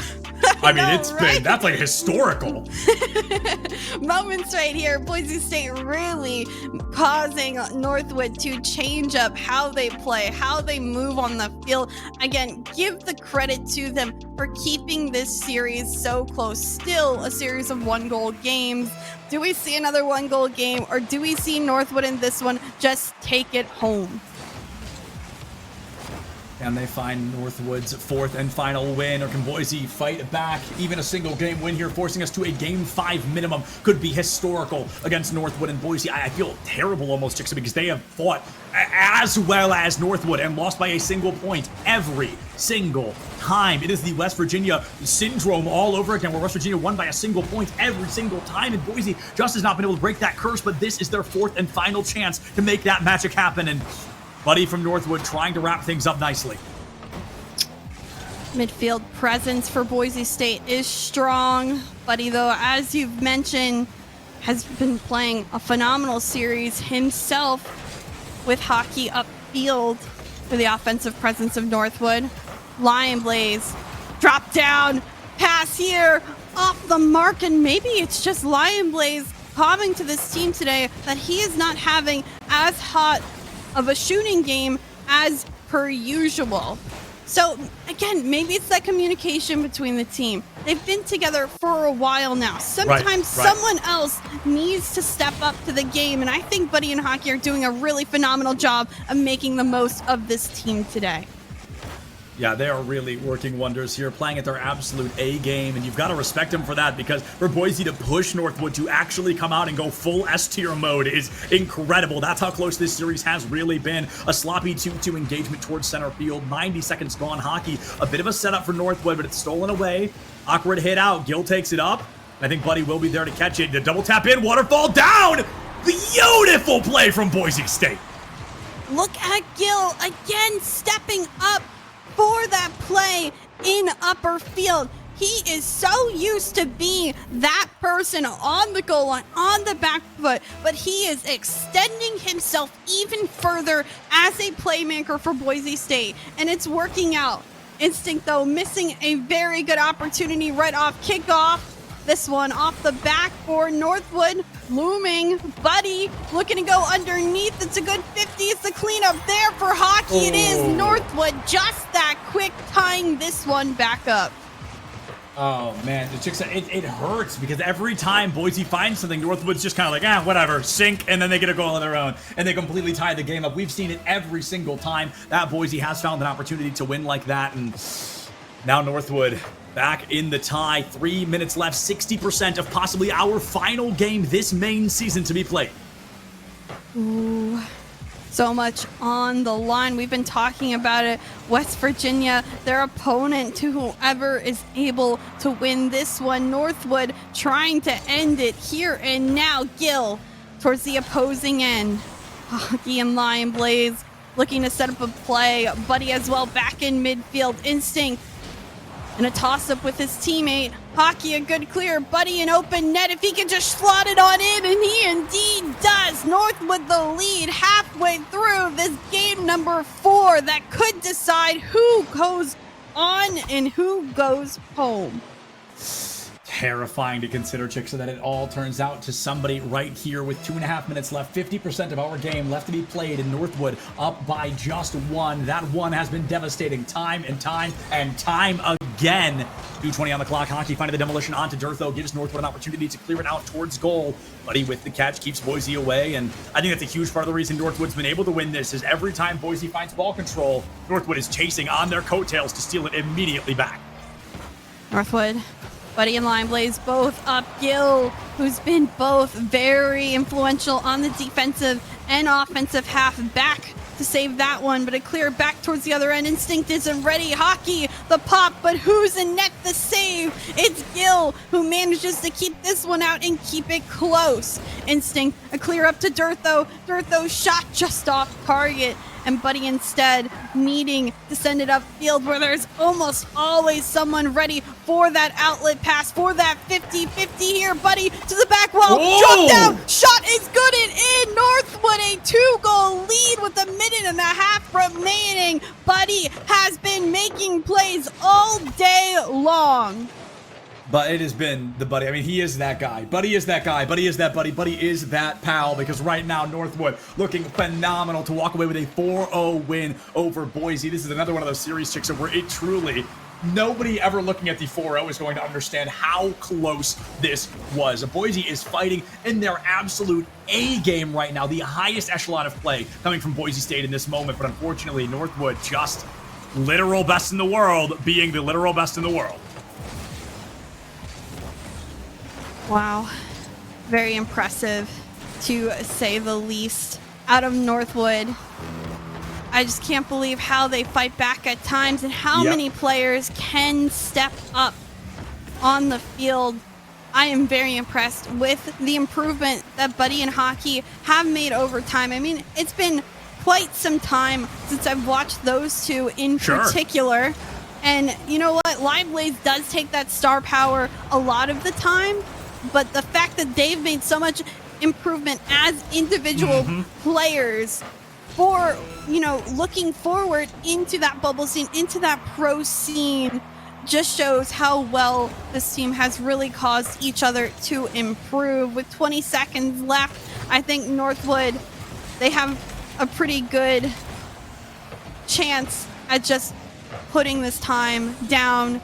Leaving this game right here. It's near impossible at this point, Chick. So this is unfortunately going to be Boise losing in a 4-0 fashion. But I know Boise has several other collegiate organizations they are a part of, but it's not going to be one of them. Nace here this season so far, making it to a semifinal, making Northwood sweat, and even getting one for the road against them is a phenomenal way to end your main season. You know, they wanted to keep that 1-goal difference. Hey, you got to keep the streak going, you know? Don't want to break it now.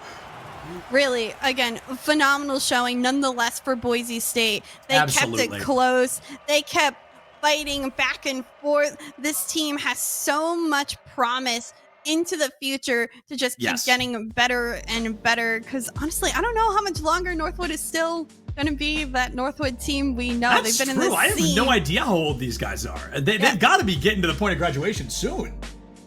Yep. So there's going to be a new era of players soon, and I think Boise State are looking pretty good for that new set of players. But Northwood indeed moving on to face our West Virginia team in that finals.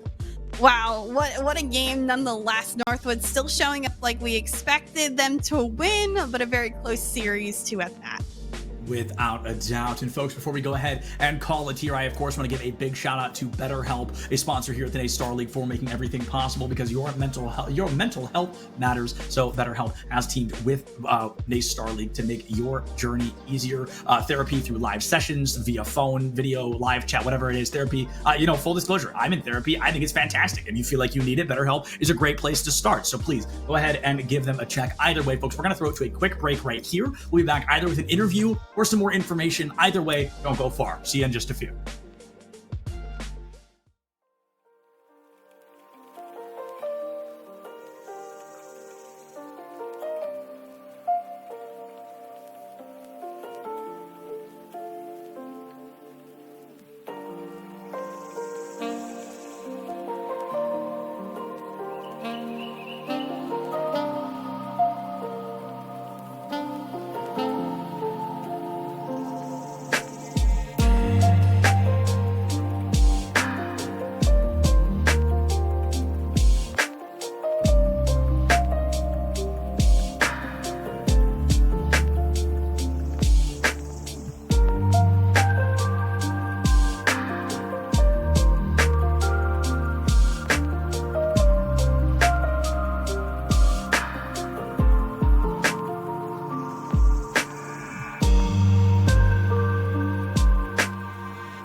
Now, folks, while that does bring NACE Star League Spring Playoffs to a close for Rocket League, there's plenty of gaming left to be done. We've got Smash Ultimate just around the corner. So thank you to both teams that came out, Northwood and Boise, our earlier teams as well, for playing here today, because we know it's high stress, it's high caliber. You made it to a semis. We got 2 phenomenal series back to back. Thank you to our whole production crew in the backline for making today possible. A big shout out to Chixa, who filled last minute, showed up and crushed it alongside me on the desk. So Chixa, thank you so much. And of course, thank all of you for watching. We love each and every one of you. Check your posture, drink some water. Don't forget to love each other and enjoy Smash Ultimate. We'll see you soon.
Welcome back, everybody, to the NACE Star League 2023 Spring Season Playoffs. I am Nurse, and I am joined again by Mies, but we're not still in the round of 8, Mies. We have moved all the way up to the round of 4. 4 teams as this season comes to a close, looking to claim their stake at that #1 spot. How are you feeling this afternoon, man? I am doing great. Yesterday was a fantastic day of Smash. Looking forward to today.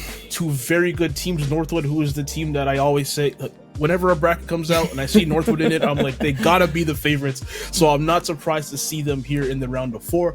Wichita State as well, a very, very talented roster. Got to watch them quite a bit last season too. Very, very talented. I think we're gonna have the rosters for you up right and now. And there it is. You see Northwood there on the left with a 6-0 record. We got Copel, who will be playing K-Roll, Frostbite, the Roy, So Good Pop, who will be playing Wii Fit, and Sensational with the Falcon / Sephiroth / Steve. On the right, you see Wichita State, Gamer Dog gonna be playing, I believe, Mario and Rob. Lenny, Mega Man, there it is, who I'm not familiar who they play, and Joke, same thing, I'm not familiar with them. But to go back to Northwood University, in the fall season last year, okay, they have, I believe, 3 people in the 12 stock club. I believe Copel, Frostbite, and Sensational have all wiped teams all by themselves. Maybe So Good Pop has as well. I definitely seen them take at least like 5, 6, 7 stocks all on their own. But basically their whole roster has eliminated teams all on their own. So it's no surprise to see that they're 6-0. And on the side of Wichita State, again, I know I've seen Lenny, I've seen Gamer Dogs, both Mario and their Rob, take out 6, 7 stocks on their own as well. So 2 very, very talented teams. But going into this, I do gotta say, it's hard for me to ever bet against Northwooders. Yeah, man, these teams are both absolute forces to be reckoned with, and if you keep up with even the professional Smash team and majors, Frostbite, So Good Pop, Sensational, those are all guys that we've seen make runs at major events, with Frostbite being the most recent to go very far. But Frostbite will not be on the screen right now. Copel facing off against Mini, K-Rool versus Mega Man, and a little bit of a spicy matchup. It's hard to know exactly how this one's gonna go. But the thing is, K-Rool is one of those characters, offline in the regular singles meta, not the greatest character in the world, but one of those characters. I don't know what it is about crew battles, but I feel like this character just gets a fat buff as soon as a crew battle is on the screen. And Copel, like I said earlier, a part of the 12 stock club, a person who has taken out an entire team on their own. So despite this matchup, the K-Rool Mega Man matchup, maybe not being the greatest on paper, the Copel whoever matchup, it's a matchup that I gotta take Copel in most of the time. As we see that first up there, gonna take that stock right there for Copel. Did take 147, unfortunately, but this is K-Rool, a super heavyweight. Never mind, doesn't matter right there. If you get a your weight doesn't really matter.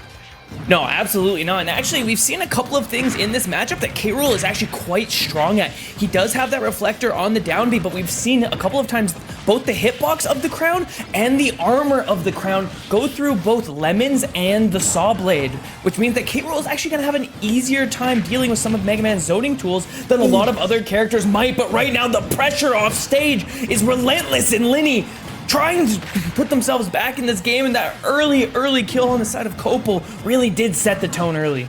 Definitely true. And yeah, a lot of cool offstage shenanigans going on right there. Fortunately for Lenny, able to make it back, but you are sitting at 114, 124 now. This is about a grab away from being another stock for Copel, and K-Rool again being one of the 5 heaviest characters in the game in that top 5 range. It's gonna be very hard to KO, especially when you're losing stocks just like that with a second up air. And it's the same read that comes out from Copel. Just the jump read on the up air from a character like K-Rool is just something you don't expect, and 46% off a crown confirm means that Lenny needs to make sure this stock comes out quickly. There's no jump on K-Rool here. That should be a down air guaranteed, and a bit of a whiff.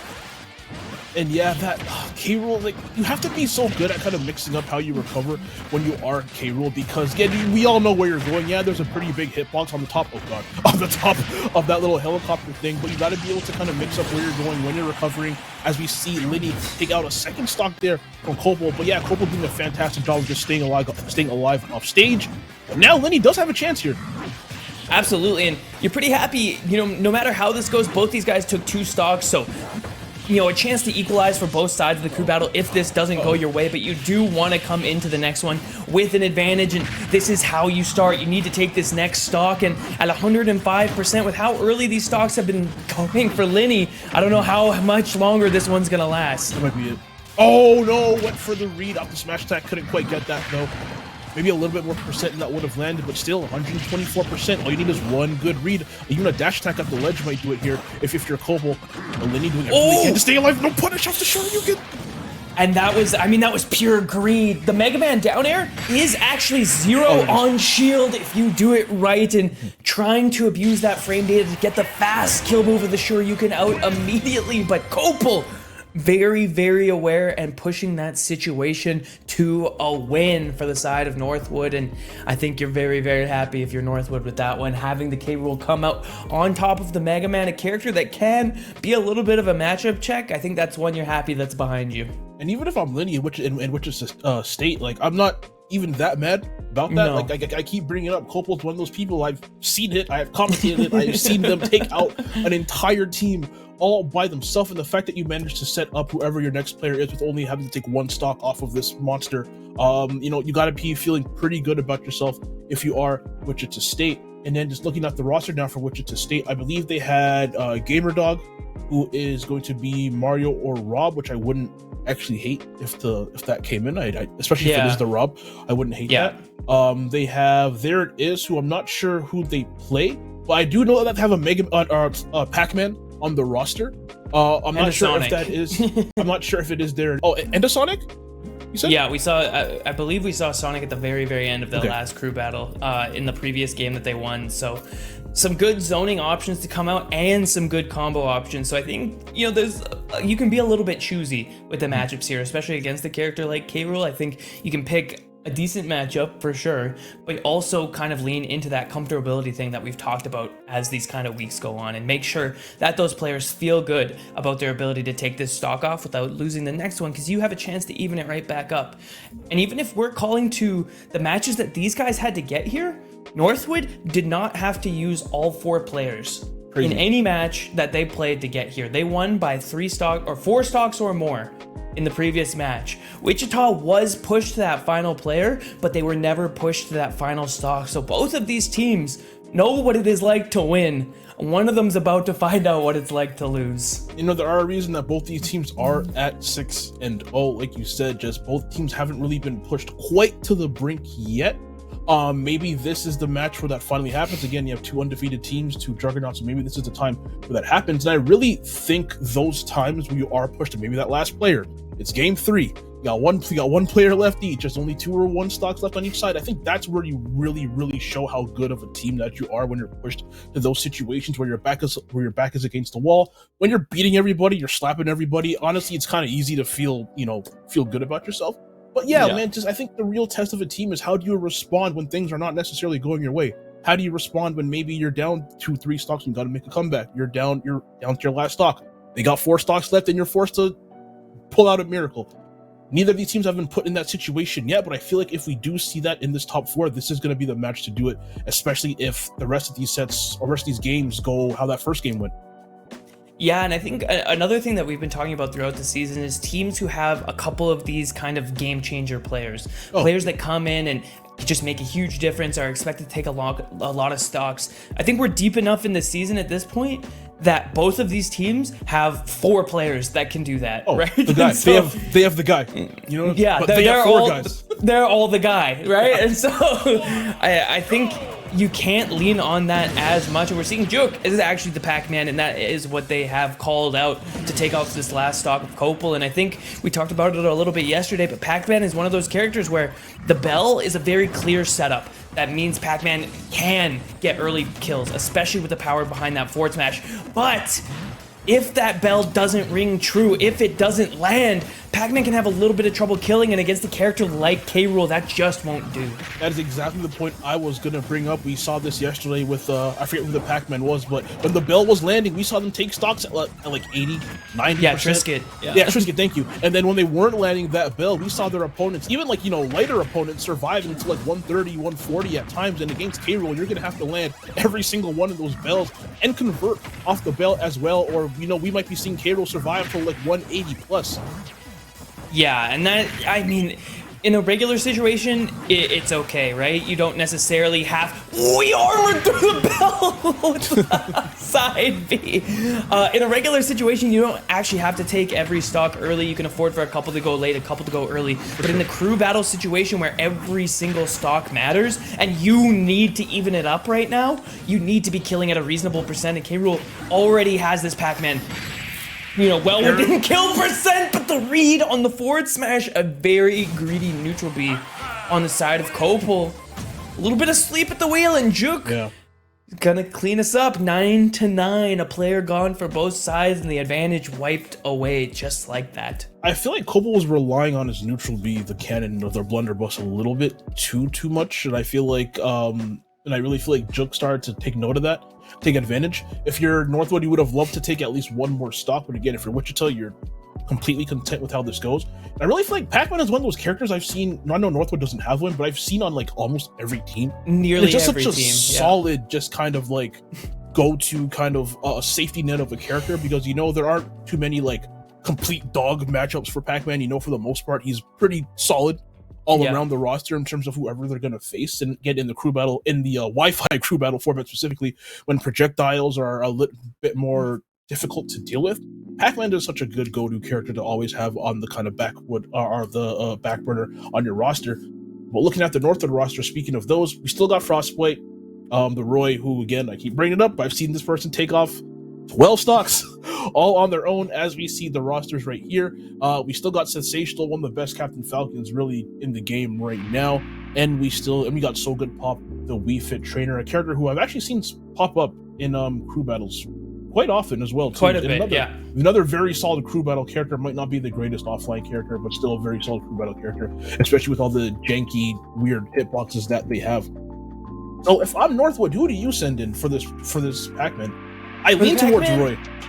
Yeah, that's my initial reaction as well, is just send in the Roy, make it happen, let's just get this out of the way. I think at this point in the season, with how many teams have had Pac-Man players on the squad, Northwood likely has a dedicated Pac-Man counterpick player. For sure. I think you have to, with how common the character is, and you have to be familiar with the matchup with how common the character is. So I think you really should have someone who's able to kind of take that matchup by the reins, and so that's who I think we're gonna end up sending in. That being said, before we get into the match would not even be possible if not for our sponsor, Dunkin' Donuts. Nace Star League runs on Dunkin', and so you can click the Twitch panel below to find a Dunkin' near you. Big shout outs to Dunkin' for making this one happen. And you know what? And also big shout outs to both of these schools for putting on such a great set so far. I feel like not just yesterday, but even previous sets that we've done, it really feels like that first game really sets the tone. One person takes out 3, one person takes out 2, and then we kind of know where the match is gonna go from that first match. It's a trickle down. Yeah, you know what I mean? Yeah, kind of a trickle down effect. But this is like, after that first game, or the first 2 games, this is again dead even. I still kind of give a bit of an advantage to Northwood because I've seen the damage that they can wreak on an unsuspecting team. But at the same time, we're this deep into the roster, when we have a roster that has 4 guys on it, just like Wichita, 4 of the guys, I should say, on it with Wichita. I really feel like they can give Northwood a run for their money. Yeah, absolutely. And I think even, you know, if you haven't kept up with the collegiate scene, or you haven't watched these rosters, you know, Northwood does have a couple of players that are more recognizable for the more casual viewer, or the viewer that doesn't participate so much in the collegiate scene. But that doesn't mean that they're necessarily higher quality players, or that these players are. There are a lot of really talented players that have really dialed in their efforts on this collegiate scene. And we've seen it time and time again where players come out and I'm like, where did this guy come from? Yeah. Like, who is this guy, man? And it's been a couple of times with particular players where I'm like, can you go to stuff? Like, can you go to other stuff as well? Like, it's great seeing you here. I would love to see you more as well. like collegiate crew battle, just collegiate anything really, whether that's Smash or any other game. This is where you find the hidden bosses. This is where you find those dudes who are like legends, maybe in their state or their city or their, you know, whatever little town they're from, who just don't go out. But just because they don't go out, you may not know, you know, they're not MKLeo, they're not Tweaks and stuff like that. Doesn't mean that they can't play. It doesn't mean that they can't compete with some of the best, just for whatever reason. Maybe whether it's money, maybe they're just kids, whatever the case is, they just don't travel for whatever reason is, but does not mean that they are not good. And that is why I love collegiate Smash, because it's like every time I do one of these, every match, I'm seeing somebody who I had never known out here taking out 10, 11 stocks with like Duck Hunt or something like that. Some random person with a random character that I never would have thought could do the things that they can do. And I'm seeing these character specialists just come out of the woodwork and just absolutely dominate. And I always love to see that. And there's a lot of like kind of inspiring stories from it too. I don't know if you follow the Valorant scene, but even right now, a collegiate player named Jake was actually picked up almost out of nowhere by a tier 1 Valorant organization. He's on Cloud9 now. Really? And he looks like one of their best players, and what is one of the most like shocking moves that we've seen in that scene. And so, like I said, there's multiple instances of players kind of coming out of the woodwork from this collegiate scene and really showing up big, given the right opportunity. And I think this is where, you know, they prove themselves. This is where those skills are born, and then they take it to that next level. That's what I mean. That's why I love, you know, Nate Star League and other collegiate tournaments, because it's just like, again, these kids who don't have the opportunity to showcase them, they can't go to Evo. They can't, well, maybe not Evo anymore, but they can't go. they can't go to like, you know, the big tournaments like the Genesises or like the Gommels or the Battle of BCs, whatever the case is. They can't go to those things, but you know, collegiate online tournaments just let you sit at home or sit at your dorm or wherever you're at and just play, and you're on the world stage, you're on Twitch, there's hundreds of people watching, potentially big orgs watching as well, as we see So Good Pop as the next player up for Northwood. And just gives them the opportunity to showcase their talents to the world. But again, on to this next match, So Good Pop, WeFit, again, another person I've seen take out like 7, 8, 9, 10 stocks all on their own, and I'm going to keep bringing that up because that just goes to show how impressive this Northwood team is. And on the other side, we have Juk, who we just saw, take out Copel. This is actually my first time watching them. But hey, if they can play how they played against Copel, against everyone else on this team, then, you know, it's not looking too bad for Wichita. Yeah, and we talked about the matchup thing. I imagine So Good Pop is just who they're comfortable with sending in versus Pac-Man, who they have been doing so throughout the season. So I'm not too surprised with the pick, and I'm not too surprised to see that So Good Pop looks fairly comfortable. One big thing, though, has been that Galaga has been stuffing out the Sun Salutations just completely and still continuing on. And so, you know, finding ways to sneak those Sun Salutations in around the Galaga just so that you have some additional pressure to apply against Pac-Man, and now off stage with no jump, able to get back. And I think the amount of projectiles that Pac-Man has plus that fire hydrant are going to be big. Oh, jeez. Like you said, to block out the Sun Salutations, to block out the exercise ball that, you know, WeFit likes to toss out. And we're seeing it happen right there. Apple blocking out the soccer ball, jumping over the Sun Salutation. The Sun Salutation almost knocking the fire hydrant out right there. But yeah, Pac-Man and Juk right here just knowing how to play this matchup, knowing you don't want to just run up on WeFit all willy-nilly, and just you want to toss as much stuff out as you can, because most of the time either going to clank or your projectiles are going to beat WeFit's outright. Yeah, not only that, but once WeFit has deep breathing online, they start hitting like an absolute truck. And especially stuff like forward air and back air are moves that you absolutely want no part of. And it's nice to see that Juk is willing to slow down the pace, willing to kind of play behind that hydrant when the deep breathing is online to ensure that stock is not dropped incredibly early. And now with the bell online, trying to pressure off that platform.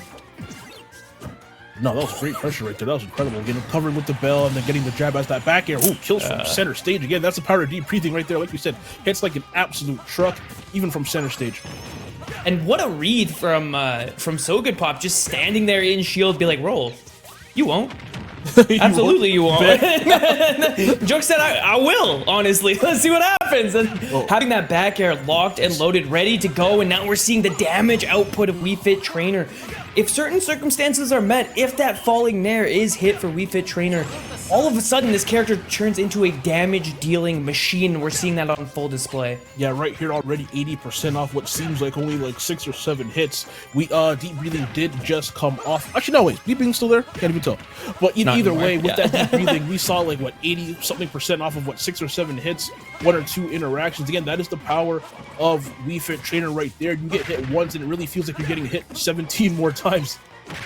Yeah, absolutely. And something we have to talk about is zoners in Smash Ultimate typically really enjoy having the lead. They want to play with that lead because that means that they can set the pace for the rest of the game. Because So Good Pop was able to secure that lead and hold on to it without taking, let's say, any damage this stock, he's been able to set the pace of the game for themselves and is just showing us how strong this game plan is now when he's able to capitalize on it, and the pressure at the ledge has been insane. The amount of pressure Wii Fit could put on you just by standing there is absolutely insane, because now Wii Fit or So Good Pop is threatening Jook with their own fire hydrant.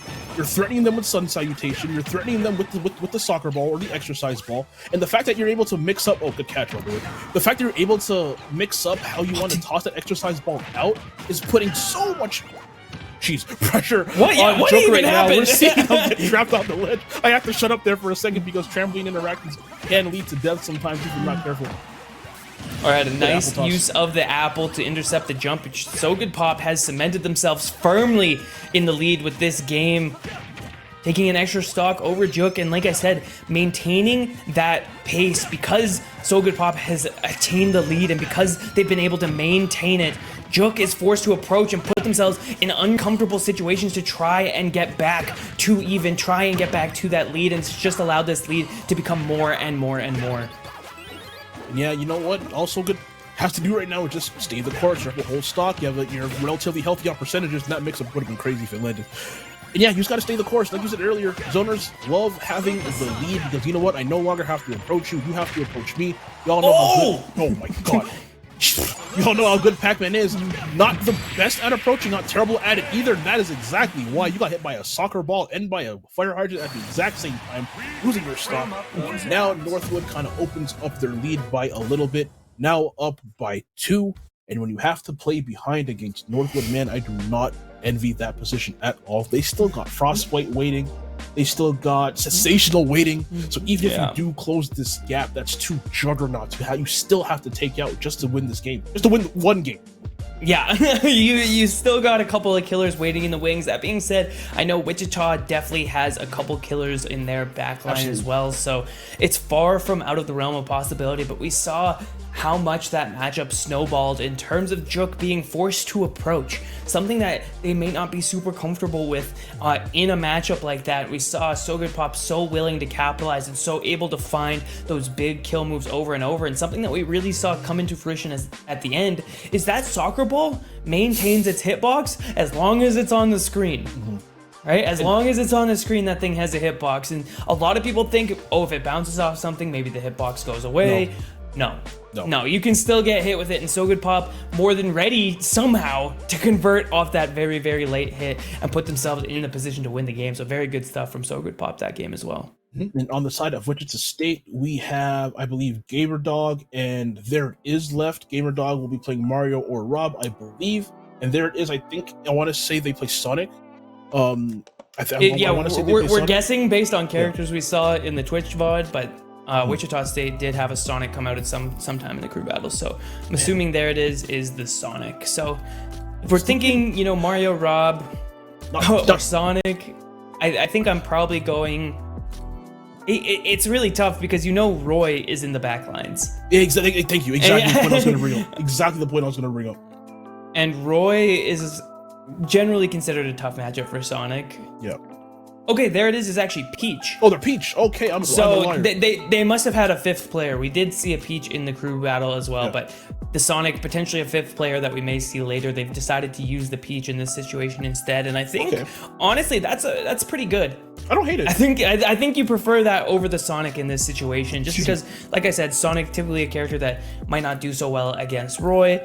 And, can struggle a little bit if Sonic is not very clean or very patient with zoning. So I think having the Peach able to kind of use float to maneuver around those zoning tools, go off stage, get those early kills, contest Wii Fit Trainer at the ledge, which is where she's often her strongest. That's also where Peach is her strongest, is ledge trapping. And so also having tools like the turnip and stuff like that to contest the zoning. I think there's a lot of stuff going for Peach in a matchup like this.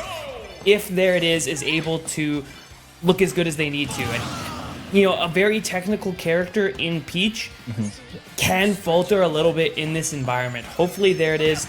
I imagine this far in the bracket, is used to it, is well aware with what they need to do, and is going to make this matchup happen. And yeah, you brought up a really good point there. Peach being as technically sound of a character as they are, you need very precise button pushes in order to kind of unlock this character's full potential. And I bring up Smash Wi-Fi quite a bit, but you know what? There is that delay, and that is a factor in these online matches. And again, with a character that requires on so many button pushes like Peach, that little bit of delay can mess up some of your inputs and can mess up some kill options and your damage options. But so far, not looking like it's affecting there is too much, as we see about only a 20% deficit right here for them.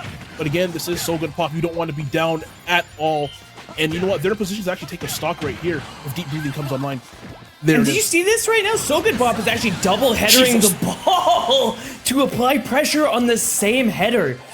What a unique option from So Good Pop to try and keep Peach locked in shield, and using the Sun Salutation and the Deep Breathing to take the stock. The lead actually widens for Northwood. And you know what? If they can manage to hang on, if So Good Pop can hang on to the second stock, then it's not going to be looking too good for Wichita. But you know what? There it is, on the verge of maybe taking the stock. That up air, not going to be enough to do it. Don't want to commit to anything too hard. Probably going to start to see a lot of back airs, like right there, coming through. From there it is. That is Peach's most consistent kill option and their fastest kill option as well. We're going to see if it comes out right here. Oh, no, side B instead, actually. Don't see that move too often.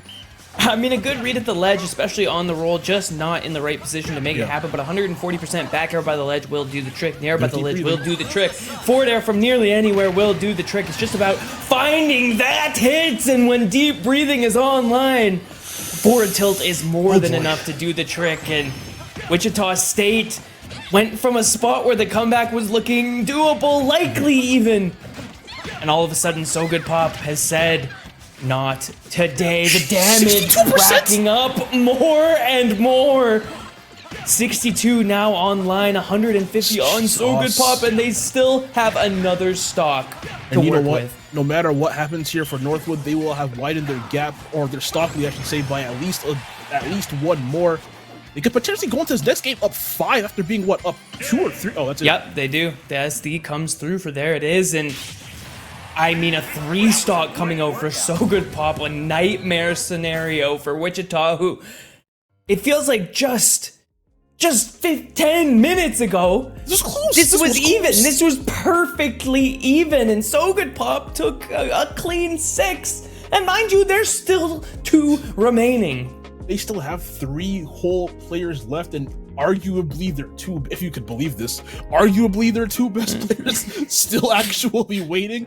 We know that. Yeah, Northwood, by like you said, offline results, they are. Yeah, for sure. Yeah, like, and again, nothing's impossible. You never want to say never. But like, it really feels like we could probably put a bow on at least this very first game. But yeah, like you said, at least like 10 minutes ago, 2 games ago, this was what, even a stock lead. And now just like that, it's ballooned all the way up to 5 with 3 players left on the side of Northwood. And we may not even see the next 2 if So Good keeps playing like this. You brought it up earlier, Nurse, how we, in the last couple of games we've seen from Northwood, the last couple sets we've seen from Northwood, they have not had to use their whole roster. And it's looking like that pattern is going to continue in this set if So Good keeps playing like this. Yeah, man. I mean, they haven't had to use the full roster yet. Like I said, it's looking unlikely that they will be forced to on this crew battle as well. But before we get into the next match, we need to shout out another sponsor that was able to make this series happen, and that is Extra Life. Extra Life, you can play games to change kids' health, change the future. Click on the Twitch panel below to create your Extra Life team page, and we talked about it a little bit yesterday with having Extra Life as a sponsor. Personally, Extra Life is someone that we have worked with a couple times personally as well, just in our own spaces, doing Extra Life streams, or even through other organizations with Extra Life as a partner. They are amazing to work with, go to a great cause, and really lead the way in terms of charity in the gaming space. So I think Extra Life is definitely a sponsor that's near and dear to both of us, and very, very, very deserving of a spotlight here. We can't thank them enough for making this league possible. Yeah, again, like I said, I've worked with them personally a couple months back.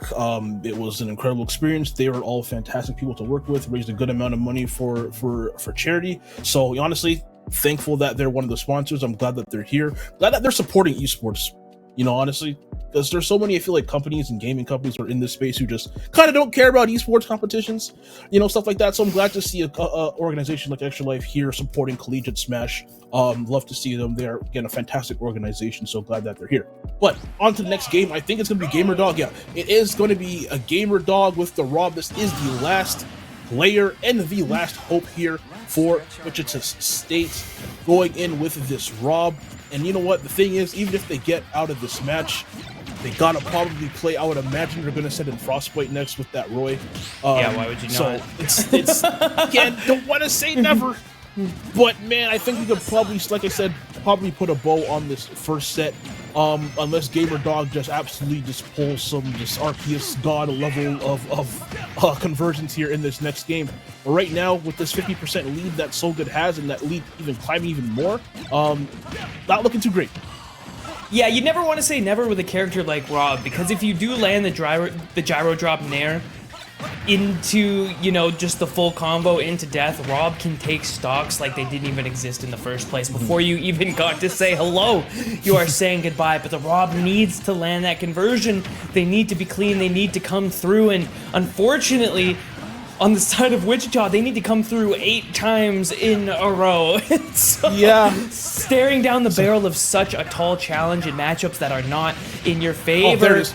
It is a very, very big ask, and that far close to the ledge is actually not even enough to take out So Good Pop's first stock here. Not gonna lie, I did think that was gonna be a stock. I've seen that move KO people at like 10% before, so whenever I see a side B off stage, I think that's gonna be death. But yeah, like you said, just the ball is just really not bouncing in the favor of Wichita State right here. Sitting at 152, So Good at 90. This is probably gonna be a stock in a couple of seconds here. Nope, I thought a forward set was going to come out from So Good, but opting for the Sun Salutation instead. Both of them playing defensively, not really approaching it. There is that first stock going to So Good, sitting at 86% right now after recovering a little bit off that Sun Salutation. And you know what, man, if I'm So Good, I am feeling great about how I am playing, recovering another 2% right there, and that deep breathing damage. 77 off one conversion! 77% nurse. Oh my god, finally the stock is taken, but not before a gashing wound is put into this robot, man. Far from healthy, and like I said, all he did is get hit with one falling nair. His shield now doesn't even exist. And So Good Pop willing to put on the pressure, willing to try and break that shield as Rob is running away desperately, trying to hold on to this stock, but it's looking like this scenario, this crew battle, this game 1 is written in the books of destiny, man. And I mean, y'all can't see my face right now, but I got the biggest stank face on. Like, that was disgusting. That conversion, and just like that, this was a match where where Gamer Dog and Wichita State, they were up a stock. They were up a stock going into this, and now we are all tied up at a stock apiece. You know what? It's definitely not over yet. But man, if you get one more conversion like that, if you're So Good, like this is a wrap. But you know what? Hey, you know what? Gamer Dog waking up a little bit, does have a pretty good percentage lead right here. I mean, at this point, you're just going for pride into the next crew battle. Sure. I'm sorry, the 1v7 stock comeback it's not going to happen. There's too much in this game that can go wrong. There's too many matchups that can go wrong, and there's too many skilled players on the other side of things for this kind of comeback to happen. So you're playing for pride. Yeah. You want to make this one look nice. You want to pull out the best player just so that you maybe have a little bit more data, have a little bit more confidence going into that next crew battle, but even low, he's going to convert into the down air and actually goes for the side B instead of the down air. That was cheeky. Interesting little decision, interesting bit of a mix-up, and now stuck at the ledge means the Gamer Dog has a chance to try and convert this one and will miss the up air off the air dodge read. Yeah, as soon as that air dodge came out, I thought that was going to be a stock for sure, but yeah, missing that conversion right there. Definitely needed that if you are Gamer Dog. You know, it does have So Good at 150 or 162 now. One grab or really any aerial should probably take the stock, but So Good just doing such a good job of just not getting hit by too many big moves. Oop, there we go. I mean, that should be it. At this point, aptly named So Good Pop, man, because that run was so damn good. Damn good. And I mean, what is that? 8 stocks taken on the side of So Good Pop? I think about 8, yeah. About 8. About 7 or 8 stocks taken against the 3rd seed in this tournament. Just think about that. It's Think about Northwood. I've seen so many of their Just matches think that about this that, doesn't man. even, Think about the difference, man. this doesn't even shock me. They look great. They make great players look average, like on a regular play. It's crazy how talented and how like damn near unfair the fact that these 4 people go to the same school is. It is absolutely crazy. But you know what? I did see some good things from Wichita State that I do want to touch upon. I really do think the Pac-Man played very, very well. Again, did very well against Copel. And I think Linny did very well against Copel as well. Took out 2 stocks off of Copel. It just really fell apart after those 2 kind of went down. There it is. GamerDog did what they could.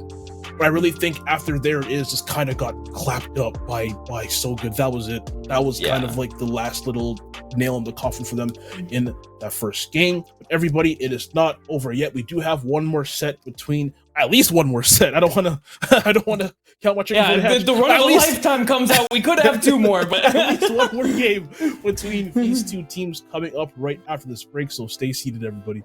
Wait, no, that's not it. It's not it? There's another player. There's another player?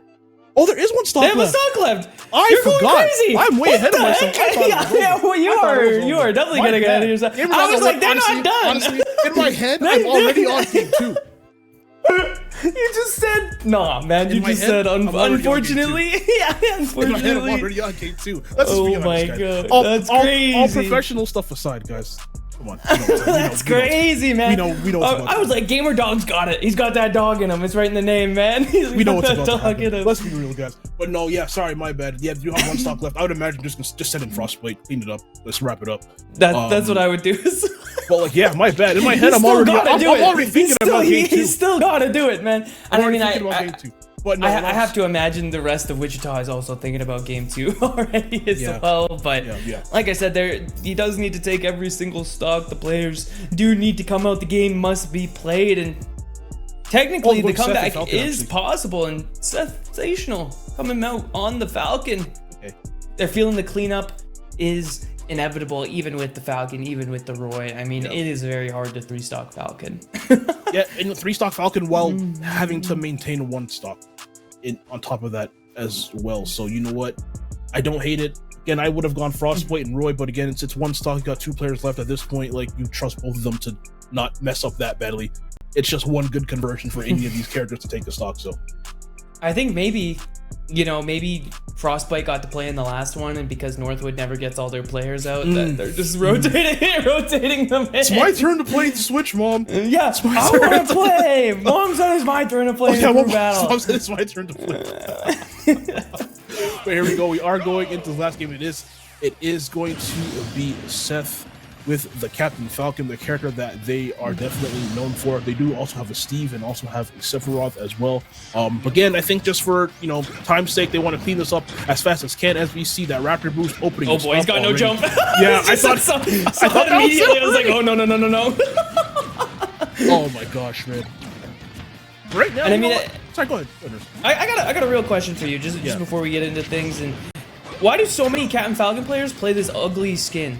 Gold one, I hate it. Oh my god, dude, so many. Jeez. Honestly, good. Thanks, Seth. Thanks. Why do so many Falcon players play this ugly skin, man? There's so many good ones. The gold skin, it's one of those. It's skins. the bronze kneecap, man. Like it's the bronze kneecap. That's what shouts to Fairly Odd Parents. But it's one of those things where like it should look good. A gold skin should look good. Yeah, it but it just doesn't. It blinds my eye. Thank you. I'm glad I'm not the only one who hates it. But either way, so many people play it. You got the white and pink one that looks nice. You got the Blood Falcon that looks nice. You got the OG that looks nice as well. So many good skins. But now the game is actually over. I apologize. Northwood taking that. I think they had 6 stocks left, so that was like a 6-0 W over Wichita State. Again, GamerDog doing what they could. I really feel like early on, the first 15 seconds of that match, I was like, okay, they're not doing too bad. And then, Seth did Seth things and ended it relatively early. Again, Northwood, I'm pretty sure they're the number 1 seed, and you are looking at why they're the number 1 seed. They're the number 2 seed. Number 2. Wait. Who's number 1? SBU, they have Quid on their team. Yeah, Quid. Oh, okay. Never mind. That makes sense. That being said, Northwood has been a dominant force throughout every single season. Yep. nearly every single season of the NACE Star League for Super Smash Bros. So not surprising to see them almost on a different level. But when we come back from the break, we will see if Wichita is able to answer. We'll see you then. Actually going on break this time.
Welcome back, everybody. In case you just missed it, you are joining the NACE Star League 2023 Spring Playoff Series for Super Smash Bros. Ultimate, and I won't blame you if you missed it because Northwood made short work of Wichita in that first round of the crew battle, man. 6 stocks remaining, and I don't know if any team in this playoff series has taken Northwood to their last player. No, they haven't.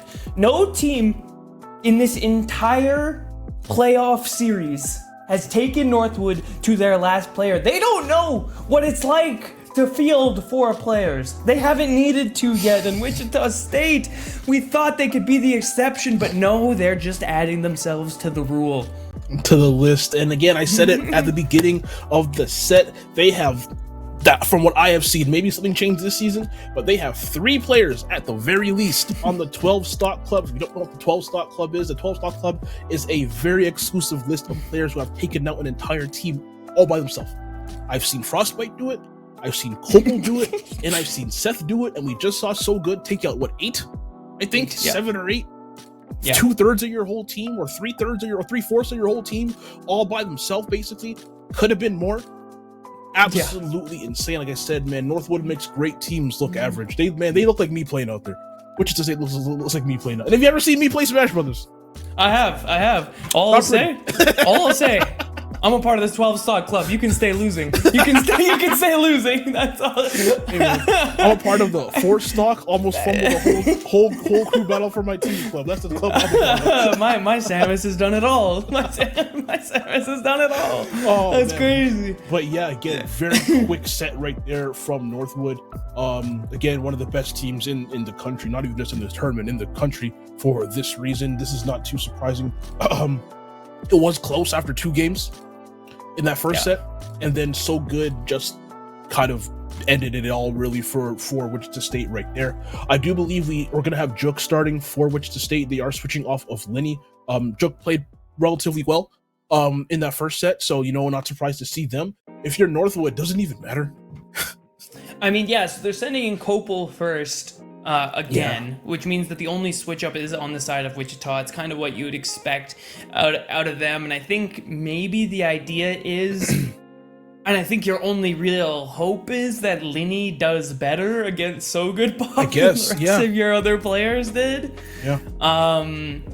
Wichita also made a player substitution. There it is, being subbed out for AA Ron, who we can only assume is the Sonic player that we were thinking of. And, I think if there it is doesn't unfortunately get 3 stocked by So Good Pop, maybe that goes a little bit better for the side of Wichita. Certainly not a 6 stock, but it's hard, man. It's hard because now a new player needs to come in. This new kind of order needs to go in. And you didn't really even get any data on, like we said, the quote-unquote 2 strongest players on the side of Northwood. Yeah, because Seth Station was basically just there for a cup of coffee and you left, and we didn't even see Frostbite.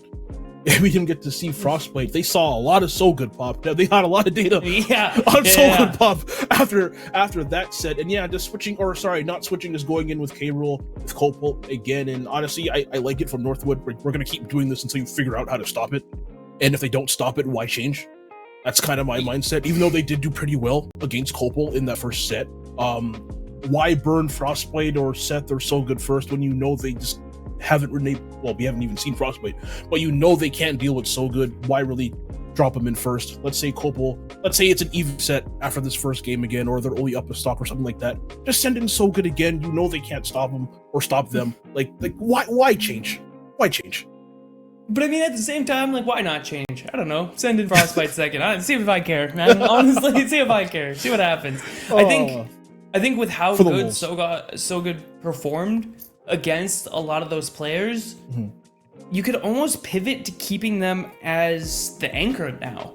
If you really, really wanted to. If you wanted to kind of switch up the strategy, get some different matchups out there, make sure that you just cleaned it up. You could actually keep So Good Pop for the anchor because that they are confident against every single person on that Wichita roster. So it could be a strategy on that side of things. We were joking a little bit before that, mom said it's my turn on the Nintendo Switch. So I don't know if that plays into it at all, but when you win by 6 stocks, that's a body bag.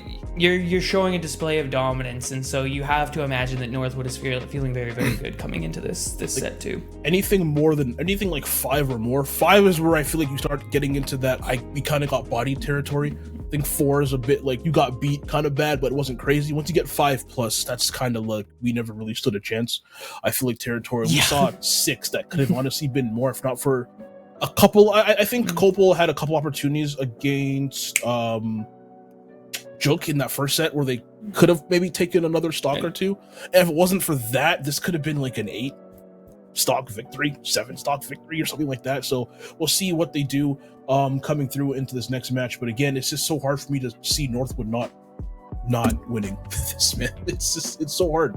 Yeah, and you talked about what are the chances that all these good players go to the same school. Northwood actually has a very, very strong esports program. I didn't know if you were totally familiar with that, but Northwood actually dominates or is in the top 5 of a ton of esports. Their Valorant team is excellent. They have a bunch of excellent esports teams. So it is by no chance that these players ended up on the same team. They were recruited on the side of Northwood.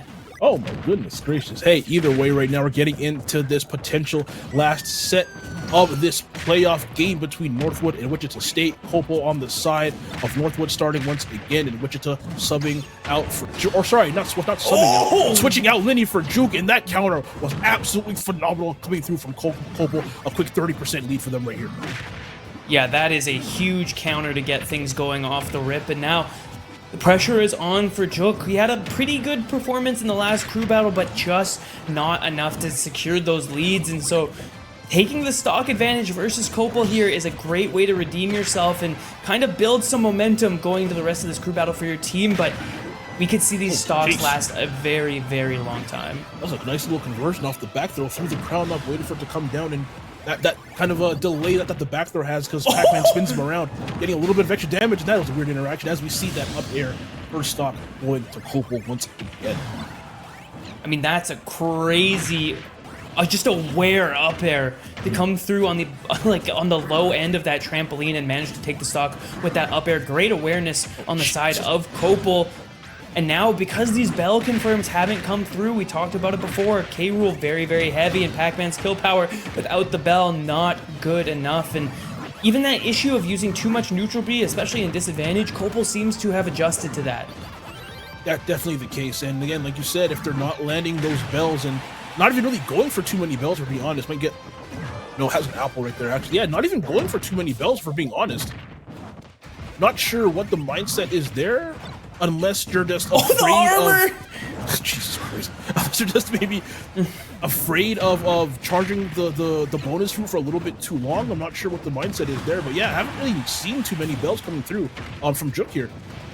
218%, by the way. Untechable on the back air. Good awareness from Juk to secure that stock at 220%. But if you let K-Rool live that long, that many times, like that cannot happen again.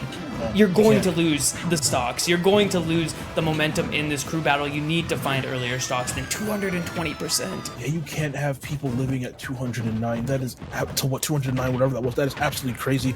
But you know what? Still an even game, only a 10% difference between these two players. And this is very similar to how the first set went, the first game between Copel and Lenny actually went. It was really, really close.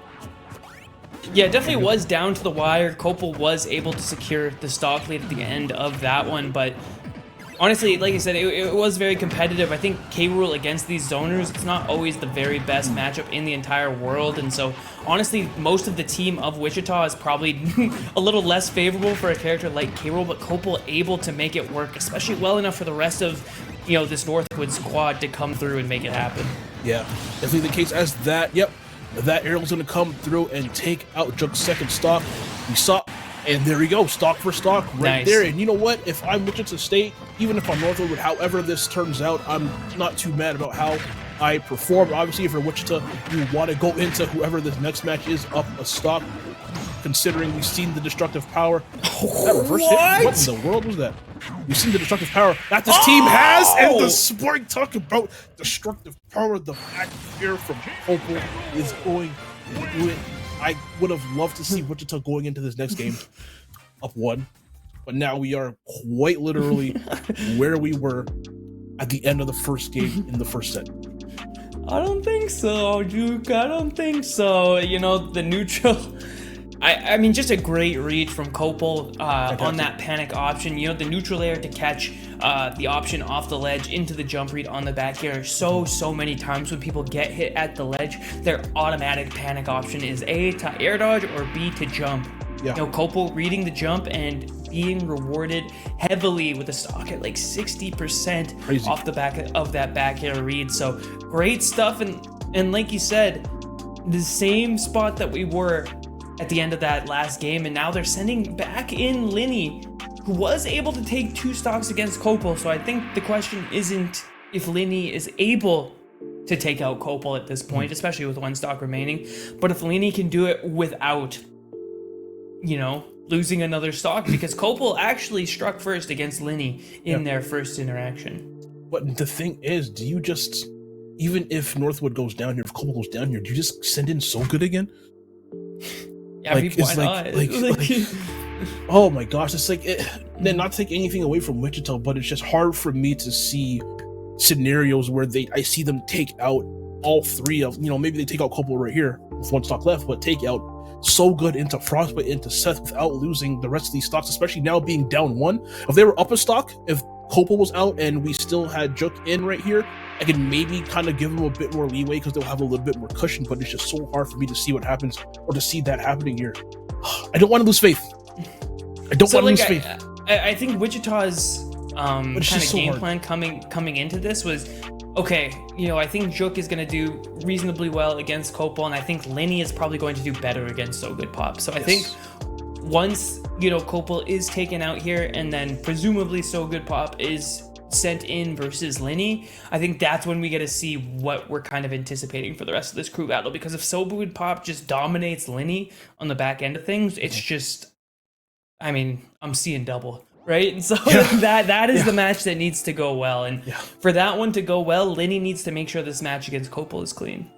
Definitely the case. And I think we're just getting things set up right now. Sorry for the little bit of delay here, but yeah. And I'm looking at the roster right here for Wichita. After Linny comes in, they still getting started. After Linny comes, I'll talk about that after. We are starting this next game. We're gonna see Kopel lose these first 2 stocks here. We did see these 2 play in the first set.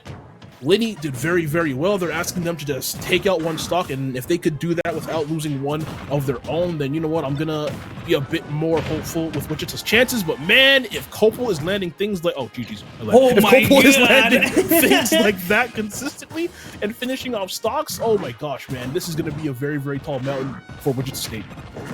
And just even that willingness to go that deep off stage, use that much pressure to try and make these hits happen is crazy, man. King K. Rool is so strong in these situations.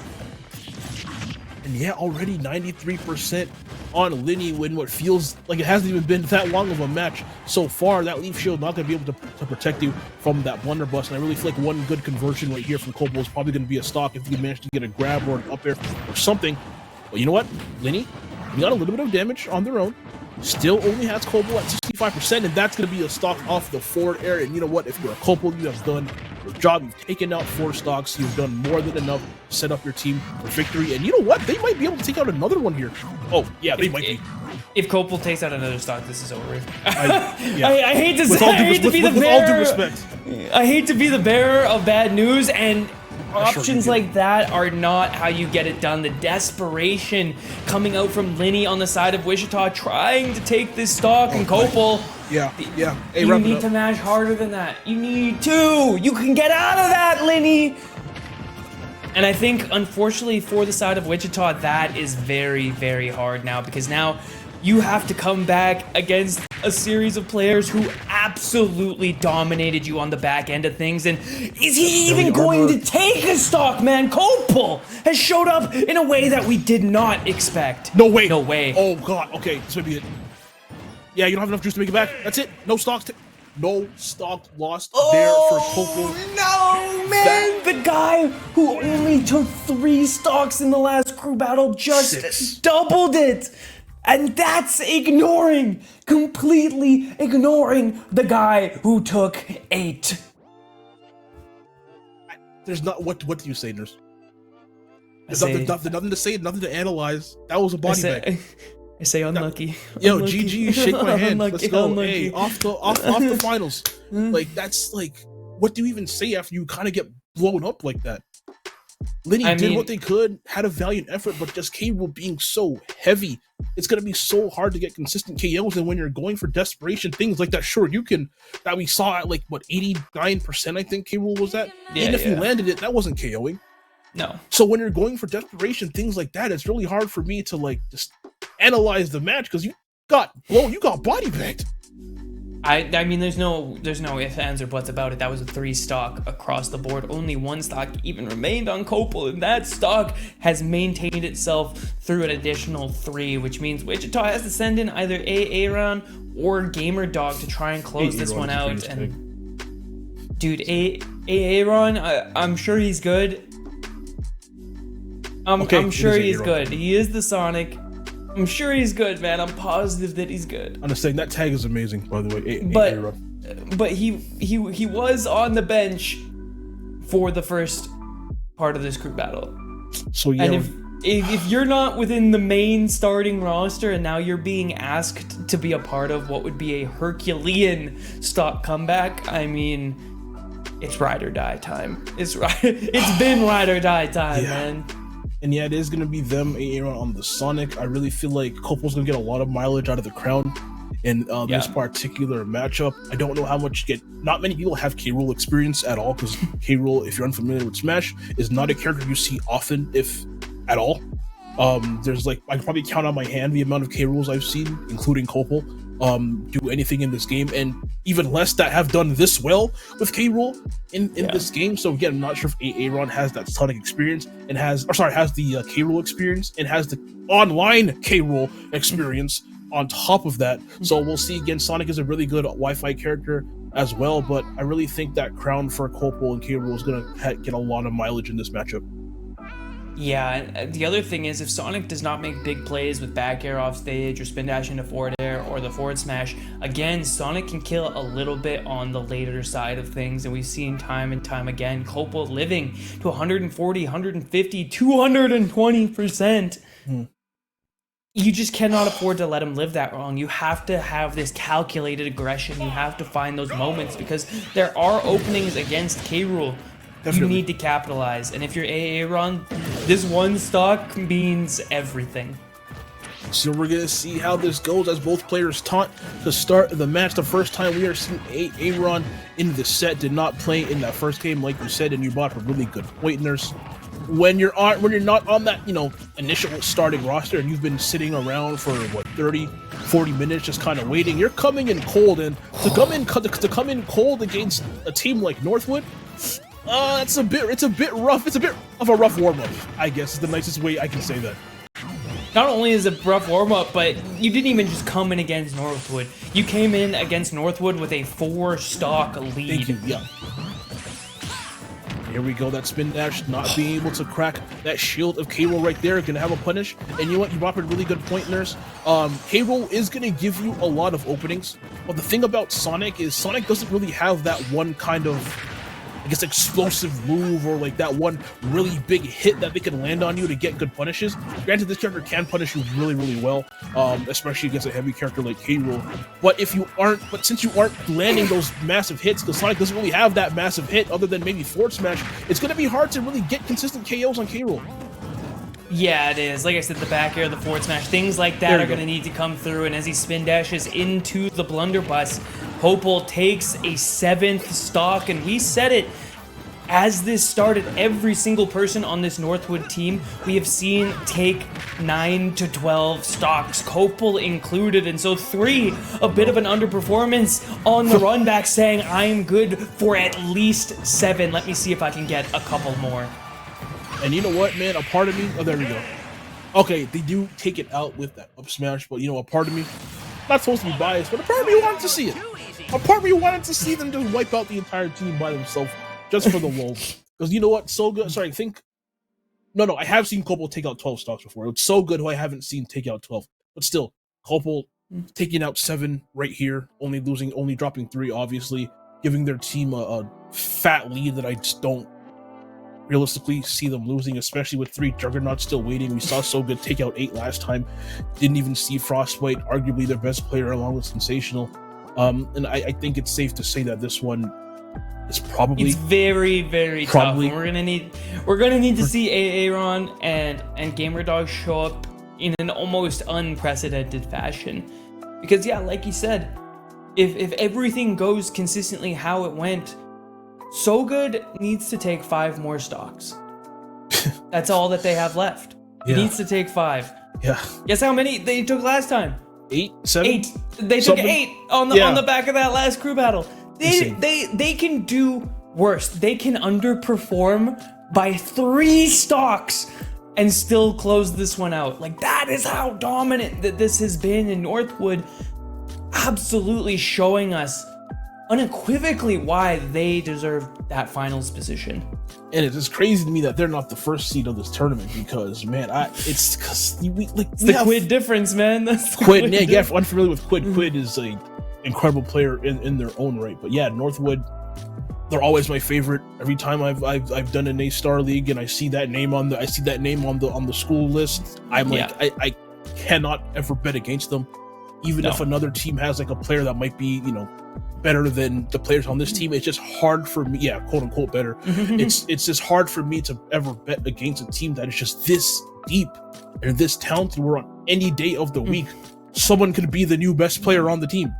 Yeah, and I think that's what we've been talking about so much about this Northwood squad, is it's not just one player. They don't just have one Quid, right? They have 4.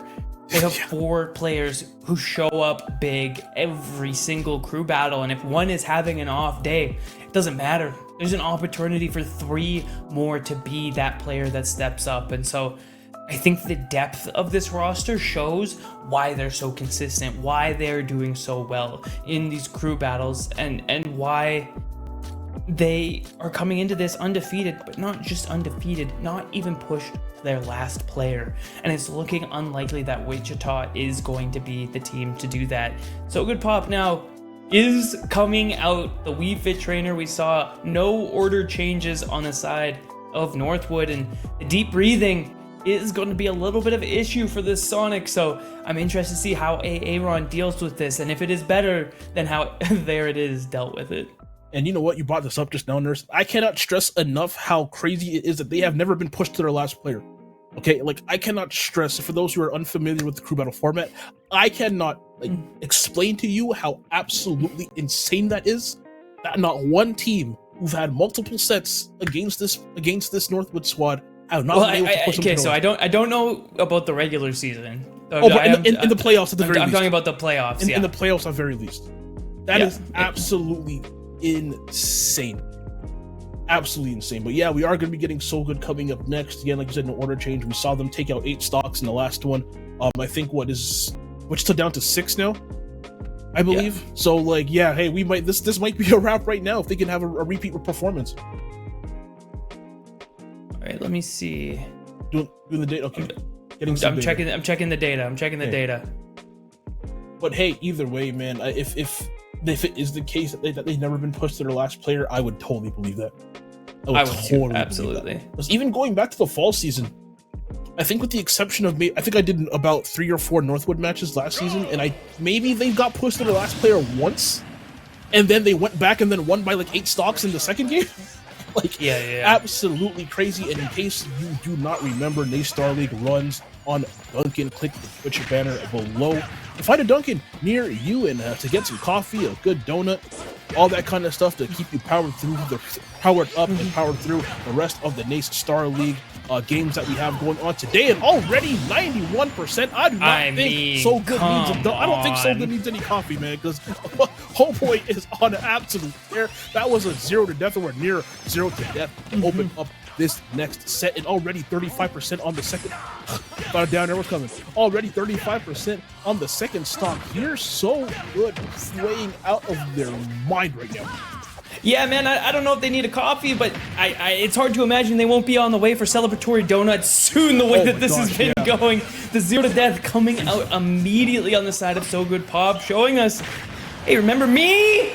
And if that had sent the right way, it would have been the stock, but So Good Pop ready to convert anyway on the F smash that sent the wrong direction. And Aaron is really going to try and take a stock, going deep here, trying to make something happen, but unable to keep that pressure on at the ledge. The forward smash does not hold true, and So Good Pop letting these smash attacks rip. Yeah, at this point, you're at 105. You've still got 3 stocks. You're only at 62% yourself. Why not just toss out a couple forward smashes, toss out a couple of smash attacks, and see what happens? You're about, what, a forward tilt away now from taking the stock? You can afford to play with your food a little bit. It is funny how uninterested male Wii Fit trainer sounds. Oh, He's terrible. really like, salute the sun. Look, man. Zero to death. I think- Forward tilt. I think Mil Wii Fit's the worst like alternative character in the game. You know how some characters have like like Elf Yeah, or, like or Alf. like the Roy and all the Koopalings and stuff like Yeah, Ludwig. yeah. I think male Wii Fit's like the worst alternate like character costume in this entire game. Absolutely watch uninspired voice. The voice actor phoned it in. I said, I'm watch getting our a glutes. Nintendo check and I'm phoning it in. Let's stretch our legs. Uh-huh. Warrior pose 2. Look at this Just one. like, Even the screams when they die is like, just like, you good, bro? like you okay? You good? You good? Like, Say the voice actor got that Nintendo check and said, "Hey man, I'm good." yeah. They paid him before he came in, and he was like, oh, sick. Oh man, but hey, either way, very impressed. You know, male Wii Fit aside, very impressive performance right there from So Good Pop, to be expected. Wichita already down to their last player. Oh my goodness. Yeah, doing worse. Somehow. As hard as that is to believe, they are doing worse. I'm trying not to roast, but man, it's just like this is And it's not even it's not roast. It's just reflective like, of man, Wichita, who has had an amazing season. An I think incredible it's more season. reflective of the incredible skill that is on the Northwood side of things. Yeah. And like- how much a dedicated program towards esports success can make a difference, because we're seeing it right now. Northwood is dominating. and yeah, And they have no, been dominating all season. and no disrespect to Wichita State at all, but the Northwood is just they're that team. They're just that team. Like it's crazy. Like I said, they make like great team. Like Wichita is a fantastic team. Obviously, they're 6-0 up until this point. An amazing roster of talent, but like they look average. They look average. They don't look average, I'll tell you that much. Below average in comparison to Northwood here, who is just like one of the best, if not the best team seeding aside in this entire tournament. And again, the team that I always say has to be the favorite until they show me otherwise. Like, Yeah, always they're have my to say that favorite they're to the win. favorite, whether the first, second, third seed, I don't care. Yeah. Crazy team. Yeah, man, and I think you kind of hit the nail on the head with this one. And unfortunately for Wichita, 3 stocks staring down the barrel of 9. I mean, it's It's not even seen doable. Frostbite. It's not doable. And That we being know- said, the Mario pick is out, and I've seen GamerDog do great things in the past, just not against So Good Pop, who has looked incredible for the duration of this crew battle. And as we get into these final couple games, I think, you know, you are playing for that pride, and you're playing for kind of the memory of the season. And I think Wichita, you have to be happy with a season that has been very, very well put together, a roster that has looked very, very good throughout. And, you know, faltering here just means you need to come back stronger next year. And sometimes you losing, like you kind of brought it up, isn't even about you. Sometimes you just get beat.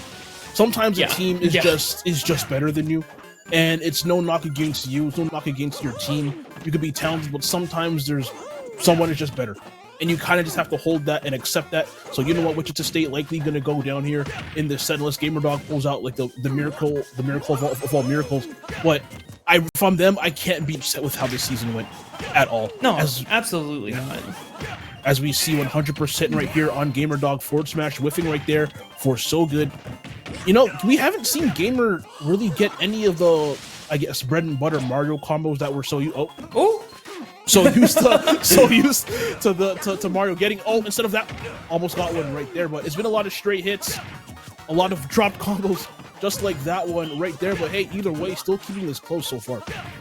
Yeah, it is very, very close. And honestly, it kind of makes me wonder, like, what if you sent out GamerDog a little bit earlier to try and take out players like So Good Pop, to try and take out players like Kopel, just so you didn't look so far behind so immediately. But you can tell GamerDog definitely the player that this Wichita team leans on, and really the only player that has been able to hold a light to a lot of these Northwood players. Yeah, definitely the case there. 104 up smash. Oof, not going to be enough to get a KO on that tall ceiling of Battlefield here. But still, I think another one of those might do it. But deep breathing is online, and you keep bringing this up, Nurse. When Wii Fit has deep breathing up, this character hits like a semi-truck going about and you could've 200 killed kilometers per hour down the freeway. Yeah, man, and like we saw, off the back of the last time that these two played. When Deep Breathing was online, if Wii Fit Trainer lands a falling Nair, 77% true conversion. Like, just absolutely insane damage output coming out from this character. So GamerDog not only has to be worried about that at 0%, but now once we're at high percents and that Deep Breathing is online, Sun Salutation, forward tilt, such prominent killed moves, and now Battlefield potentially...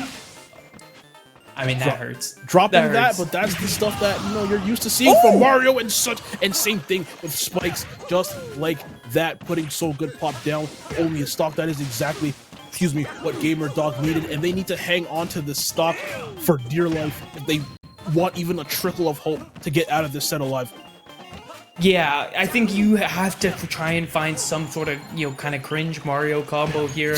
You got a little bit of rage on you. You got a little bit of opportunity. The percent is low enough. So finding that combo right now is GamerDog's way back into this. And So Good Pop trying their best to make sure that that does not happen. What I would like to see, you talk about kind of cringe jank Mario stuff. We have seen a couple of capes at the ledge there. I would love to see them get a cape and then just run off and go for a forward air immediately. Something like that. That's how they took the last stock. Yeah, like I want to see that happen like again, because it's just like you need to go for things like that if you want a chance to win. Oh! Okay. Oh my gosh. Oh, come on! He was right there, Dodge! He's got it, man! He's got it! I can see the vision in GamerDog's mind's eye, but just unable to convert. But that being said, 119%, been over 100 for this entire stock, and all of a sudden, So Good Pop is having a lot of trouble finding this stock. We've seen So Good go for a couple forward airs. There's another one right there. Good DI right there from Gamer to survive. The jump might be gone, but you know it has enough drift to make it back. What the? That sucks. For the back hit of the forward tilt. Yeah, that is an absolute travesty for Gamer. They needed to hang on to that stock for dear life, and I really do think that if they went into this next game with 2 stocks, if they make it out of this, that was going to be like their last bit of hope for winning, but I really do think now it's too little too late. Yeah, actually. not only that, but you know, at the very least, they're probably not gonna do worse.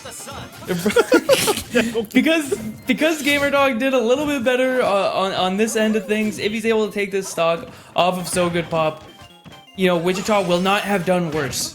They will have done the same. Which, you know, I guess that's one victory you can have. It's at the very least, it's a moral victory where, you know, you can go out with the homies after this is all over and say, hey, we tried. Like, honestly, that's sometimes all you can really say. Like, hey, you tried your best. Sometimes people are just better than you. That should be a spike. Never mind. They really do be playing like this right now, by the way. Yeah. Look, man. I wasn't gonna say nothing. I should be. I'm not even gonna say what this is. I know what you mean. There we go. Good job, honestly. Wichita State. I feel like it's staving off the inevitable for just a little bit longer as GamerDog takes out So Good Pop, and now we have either Frostblade or Seth gonna basically the exact same situation we had in the first game. So Good Pop takes out a couple stocks here. Seth or Frostbite gonna come in, just have to clean up 1 without losing 3. Yeah. That being said, Mario is better than Rob against both Falcon and Roy. Absolutely. So hopefully GamerDog doesn't get, you know, insta 0 to death off the rip of things if Seth does be the player that comes in next, and I imagine that he will be. I see no reason not to. I mean, there's a dream. There's a dream. There is. It ain't much of a dream, but it's there. If he's able to take the next stock off of Seth, they did better the second time around. They did better. And yeah, like you said, at this point, you're kind of just playing for moral victories, man, because realistically speaking, and I'm sure if you're Wichita State, you never want to give up. I'm sure in the back of their head, there, you know, like, okay, this is probably a wrap. So yeah, you know what? That being said, when do you start believing? Gamer has 1 stock left, right? Yeah. If he can take out whoever gets sent out next, then you have to kind of believe. But you have to believe a little. Yeah. After was it Copel came in and took out what 7 or 8 stocks?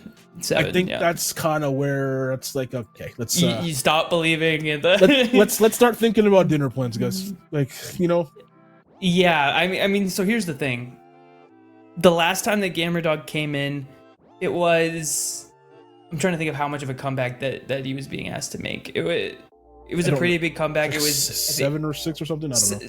7 or 8 stock comeback. Yeah.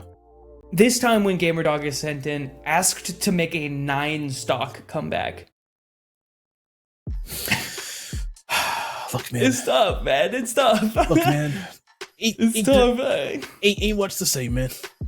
And the first thing that just comes into my mind is the little, you know, the LeBron James no help basketball. Oh, the LeBron. Oh my god, man. That's like, what else is there to say though, man? Like, it's 1 stock. It just feels this is a matter of time before, you know, Northwood moves on to. I want to believe though. I mean, here's what I'll tell you. I don't believe, but I want to.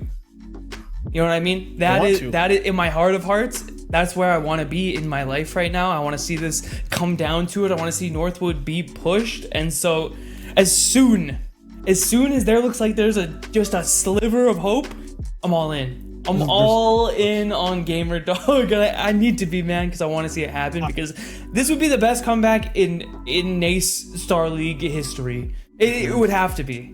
I also want to believe that one day I'm going to be 6'3", but like, look, it's not happening. It's not happening. Hey, man, it can make you taller now. That surgery? Did you? Yeah. You But hop right on that. I don't got 100. I don't got 100K, and I don't think Wichita has a chance either. So like, hey, I just. Let's just be real here. Let's just be real. That's crazy. Don't let your dreams be dreams, brother.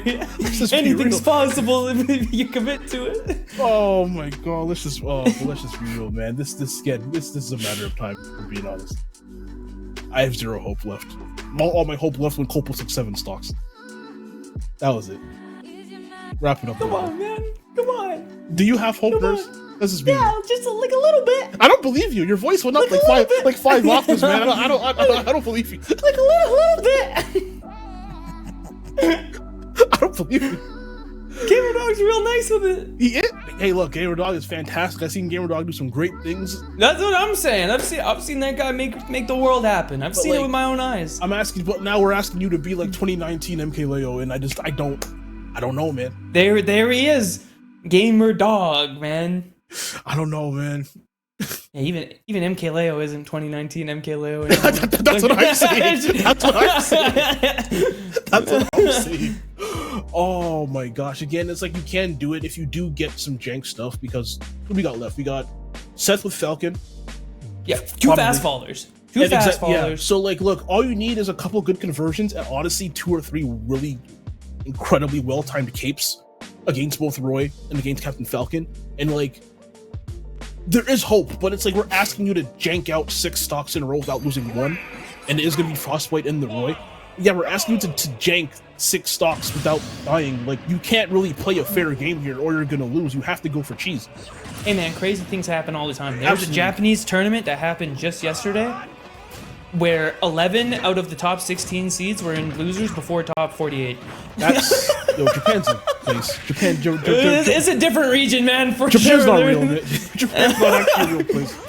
I refuse to believe it. But here we go, Frostbite and GamerDog potential last game here for Wichita State here in the spring season. All their hopes lying on GamerDog, and you know what, man? If they keep getting comboed like this, man, that hope is gonna fade out very, very, very soon. Oh, here we go. Here we go. Down here we go. Oh, nope. Yeah, why no down air there? I would have really liked to see that conversion potentially killing off the top. I feel like a bit of a miss for GamerDog there. Yeah, should have went for it. Didn't go for it. Getting punished. Okay, I want to see a cape. Okay, I want to see a cape or something right there, but still has him at 103%. But you're already at 89, dude. This is like 1 jab back air away from, or even like maybe a jab forward air away from being something. It could be a stock actually. Oh, he had a jump still. Frostbite. Very good resource management and great DI on that down air. Able to get back to the ground, but an up smash will do the trick at this percent. So GamerDog still in this one, but very, very barely. And that down smash is very greedy. Yeah, that was a little bit too much there. A bit of desperation, just wanting to get this KO. Didn't get punished for it too hard though. Gonna see a back throw again. Nope, 4th throw. Mix up. Here, and there it is, the forward tilt. In spells doom for the side of Wichita. Doing exactly the same throughout both crew battles, but unfortunately exactly the same means that Northwood hardly even got to put in 3 players, let alone all 4. Yeah, Frostbite again, just coming in for a quick cameo. Hey, I'm still here, and basically dipping because now that set is over. Northwood winning 2-0 with 2 6-stock victories. I kind of said earlier, anything above 4 is kind of where you get into the we got body bag territory, and that's back-to-back 6s in a row for Northwood. And at no point in time did it really ever look like it was going to be different. I mean, Crazy. like I said, like you have said as well, Northwood, one of those teams that probably both you and me would consider the favorite coming into this playoff season. No other team in the playoffs so far, including now Wichita, has pushed Northwood to their final player. And so just on a different level than the other teams in this bracket so far. That being said, you have to give a huge congratulations to Wichita for sure. what was Absolutely. an absolutely fantastic 6-0 Stellar season on their side of things and a very deep playoff run from them. But bowing out at round of 4, you're sad it didn't go all the way, but you're happy. You're definitely happy it happened, man. Yeah, and top 4 in a competition where there are just so many talented players and so many talented schools. You know, yeah, I know you lost here, but that is nothing to sneeze at. That is a result you can be very proud of. And I'm hoping when the next season comes on, we can see Wichita State do even better next time. But this is a team that has an immense amount of potential, an immense amount of talent. They just ran into a team better than them. That's really all it came down to. They ran into a team that was just a bit better than them. But I did, despite the 2 kind of body bag sets, I did see some stuff that I like from a lot of their players there. But again, sometimes you just lose. Sometimes you just lose. And you kind of just have to roll with the punches there. Yeah, man, it can really be a challenge. And I think, like we said, Northwood now moving on to the finals in what Incredible. was, again, just a very good performance from them. And I think back-to-back seasons, if I'm not mistaken, they made finals last year. in the last season as well. So this team is tried and true at this point, coming in season after season and performing like they do. So credit to them as well for honestly maintaining that level of dominance, because it is easy to get stagnant. Oh, for sure. And when you're on top and stop improving or just thinking that you're above the rest. And so they've looked so good on the back of that. But we will be taking a quick break, but don't go anywhere because we will have an interview with Frostbite from Northwood when things return. We'll see you in a second.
Hello, everybody. We are back with the victor of the Northwood and Wichita State match. Northwood University taking them out with 2 back-to-back 6-0 or 6-stock leads. That was an absolute crazy performance. And we have Frostbite sitting with us right now. Frostbite, how are you feeling after completely annihilating your opponents like that? Well, honestly, I didn't have to do much. I'm just kind of here. I mean, SGP and Copel kind of killed it, and then Seth and I were just backups, honestly. They did a lot of the work, but I mean, I'm happy it was a clean victory. They definitely have like the potential to make us sweat, so I'm glad that it didn't go any worse than it had to. You know? Yeah, I think, you know, looking at your playoff run coming into this, we were looking back. You have actually not been pushed to a final player throughout this entire playoffs run. So you guys have been looking very good coming into this finals match. And I have to say, you know, we just found out that SBU Smash Red is going to be your opponent in the grand finals. How are you feeling kind of going into this final match, having had such a dominant performance throughout?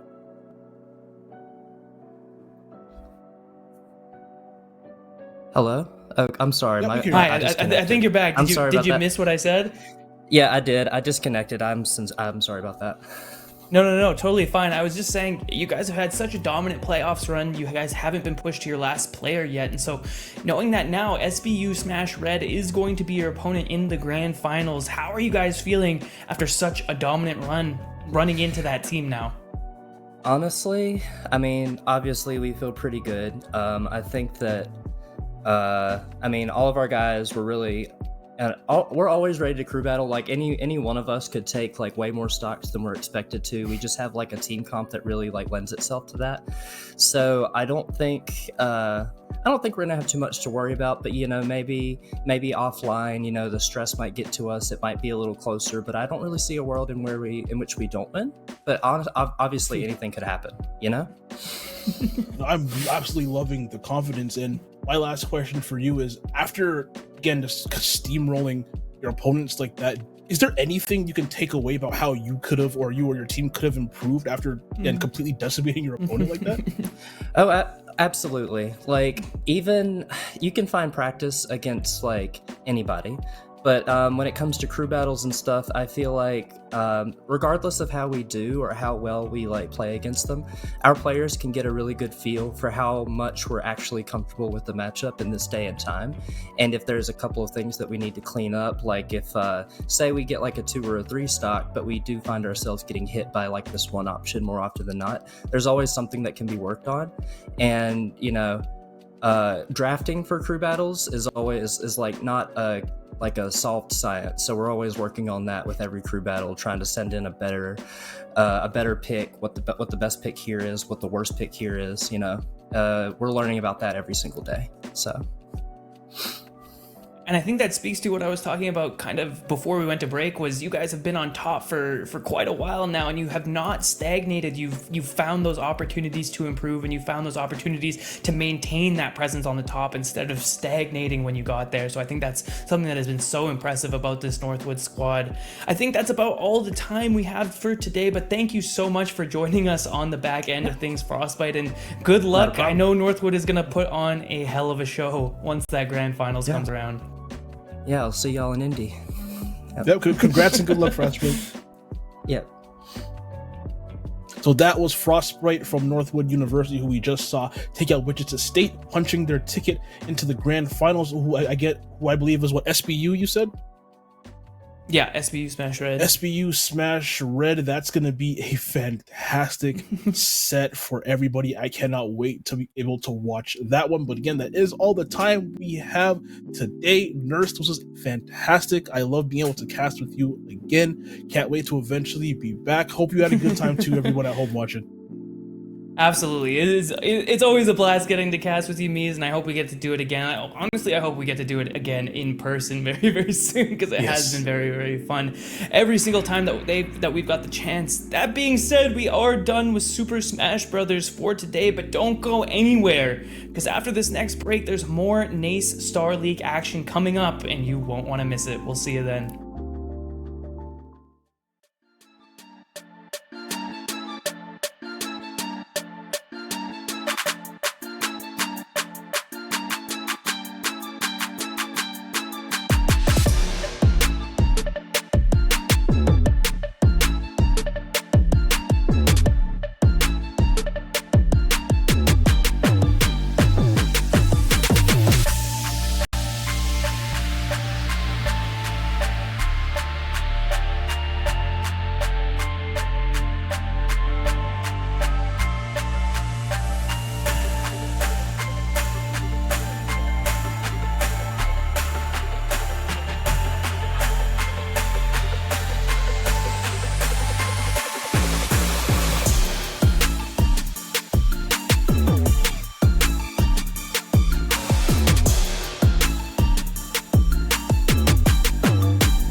Hello, everybody, and welcome to the round of 4 for Overwatch here at the NACE Star League. My name is Warren Jungle God Hammond, and joined on the mic by LaFon, and we've got two teams who are no stranger to the broadcast here today.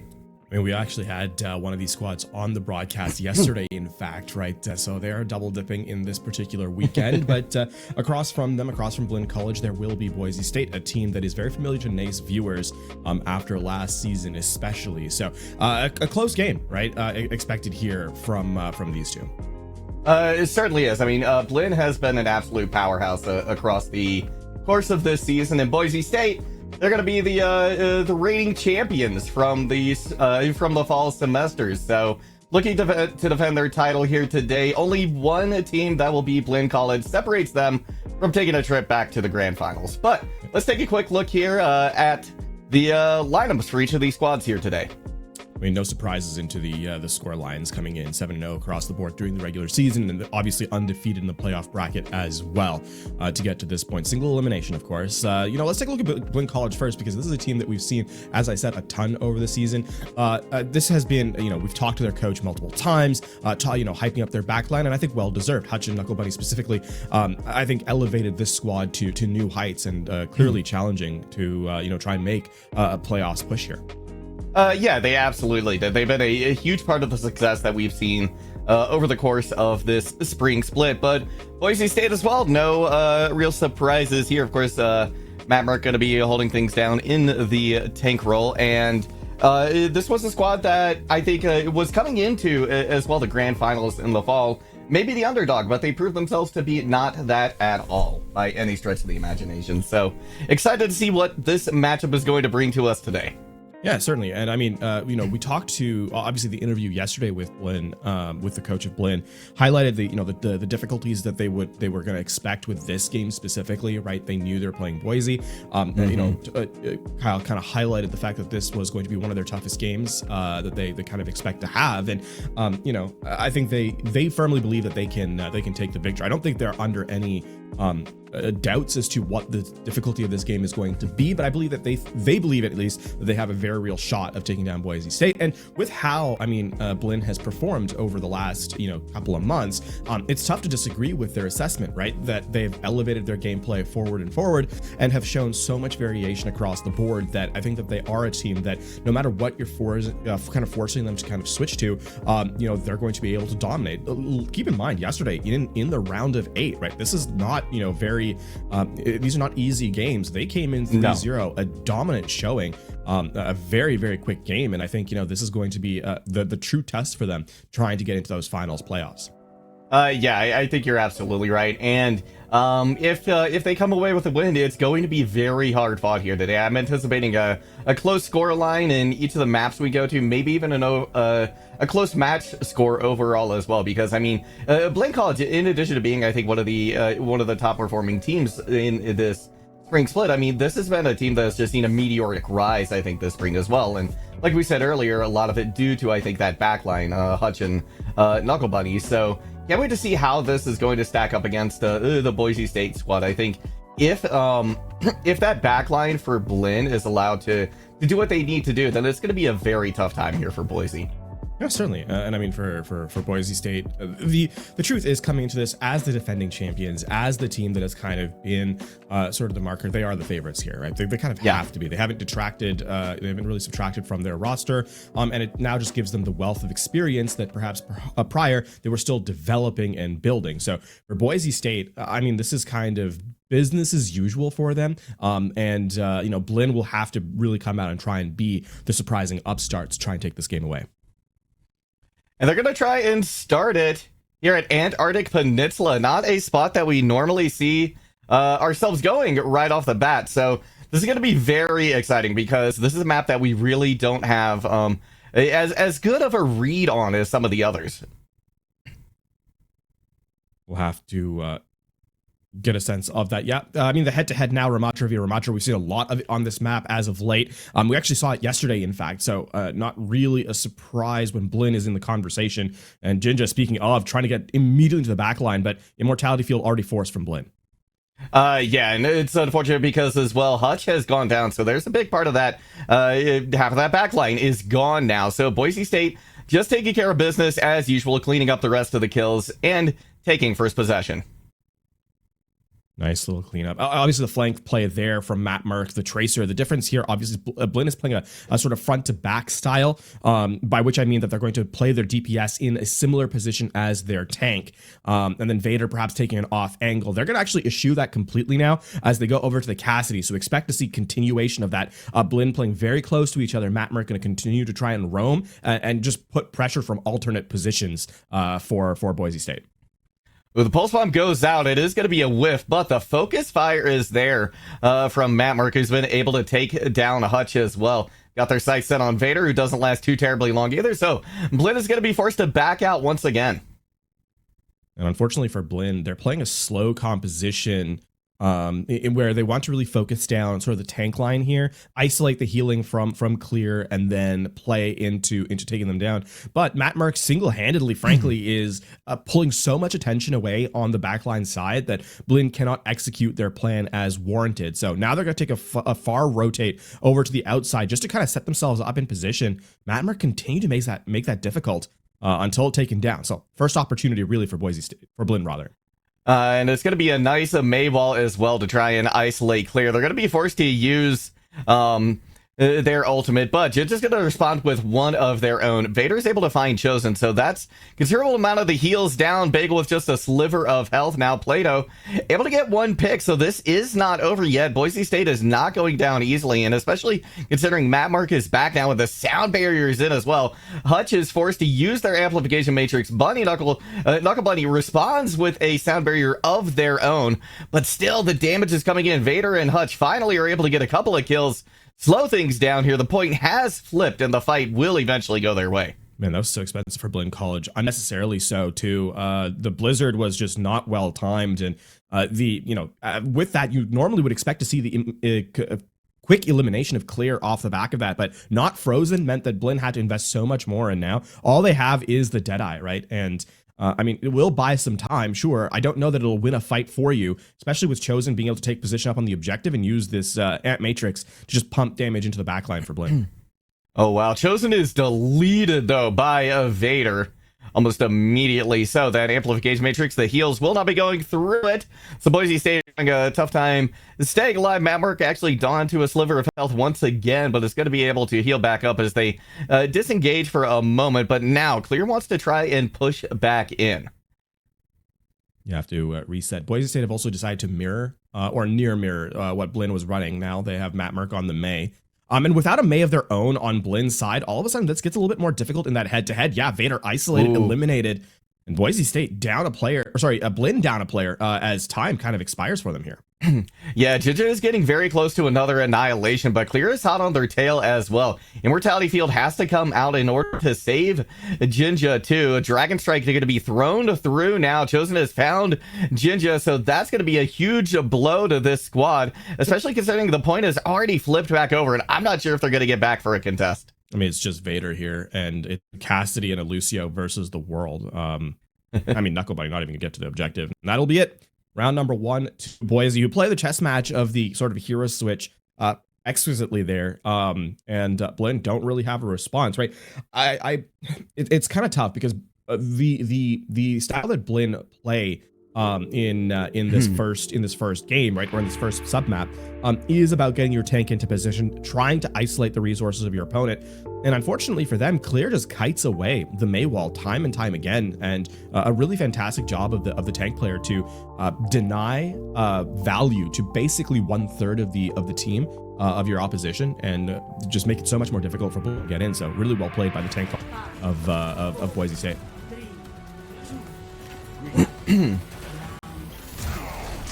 We're heading into our next map, and not a whole lot is going to change here. Sweff has actually gone over to the May now. If they can match suit. One of the more brawlier points here. Matt Merck actually able to take Hutch down immediately means that the heals just will not be there. Well-placed ice wall as well. Going to finish things off, and before the point unlocks, Boise is in control. That was a really clean fight from Boise.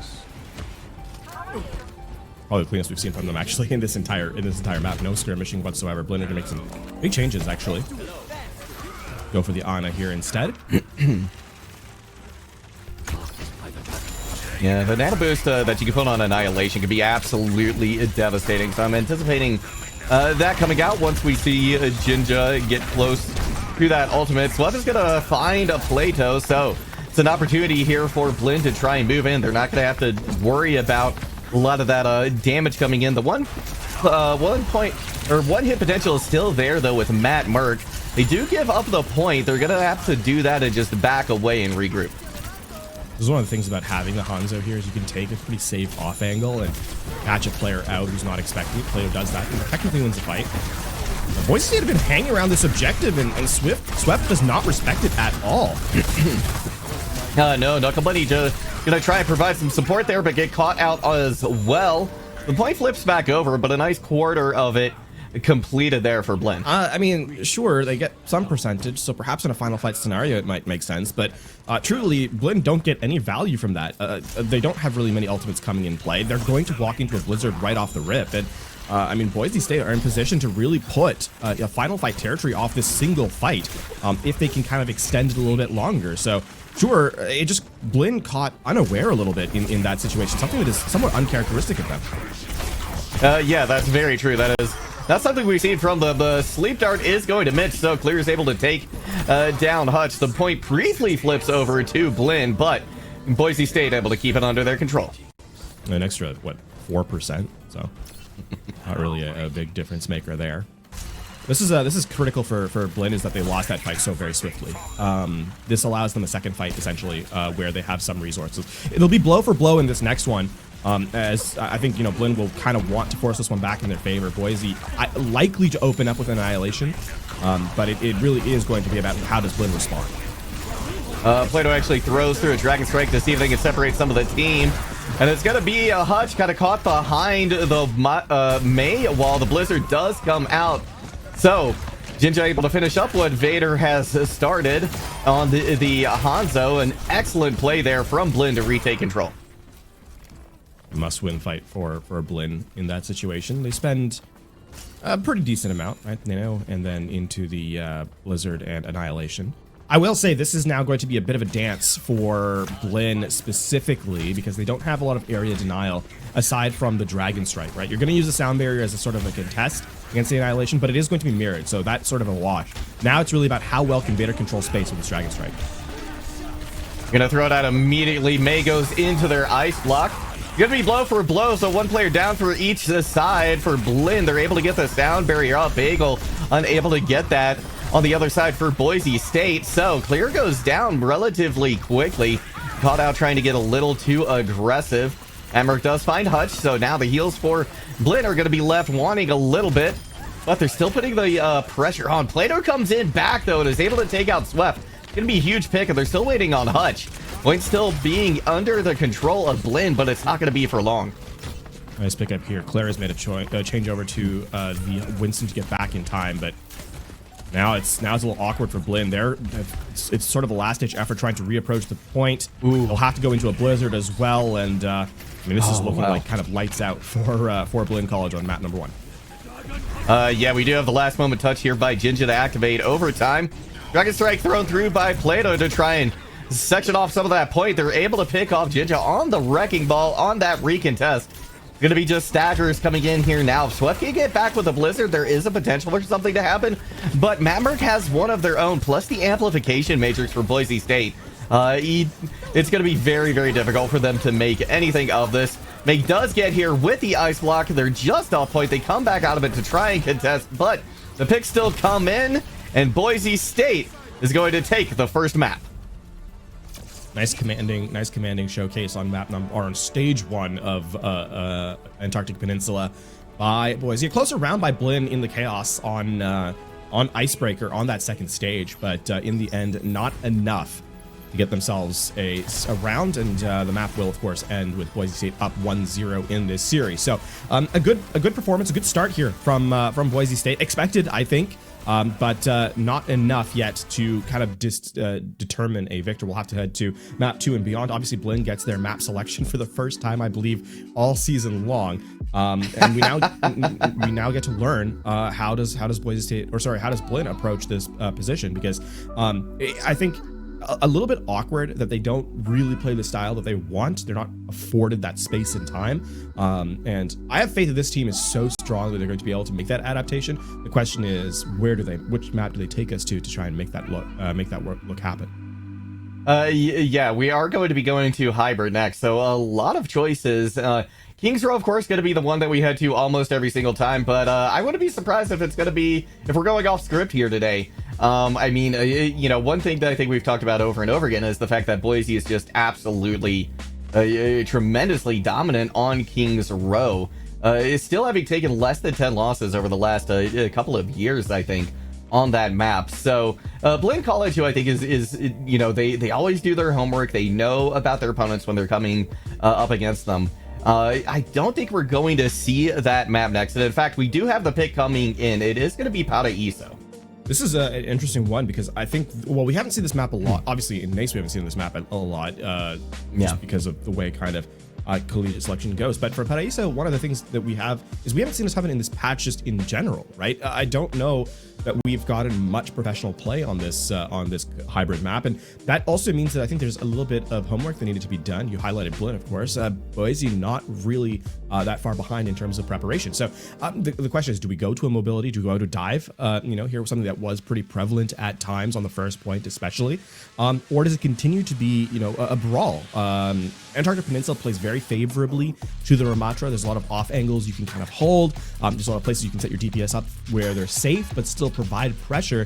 Paraíso, because of a lot of the natural high ground that is afforded the defense, it's sometimes tough to set up a brawl offensively. So that, I think, is going to be the most interesting conversation to kind of note here on the attacking half. I would highly expect Boise to elect to defend. So does Blinn get a chance to set pace in the early part of the map?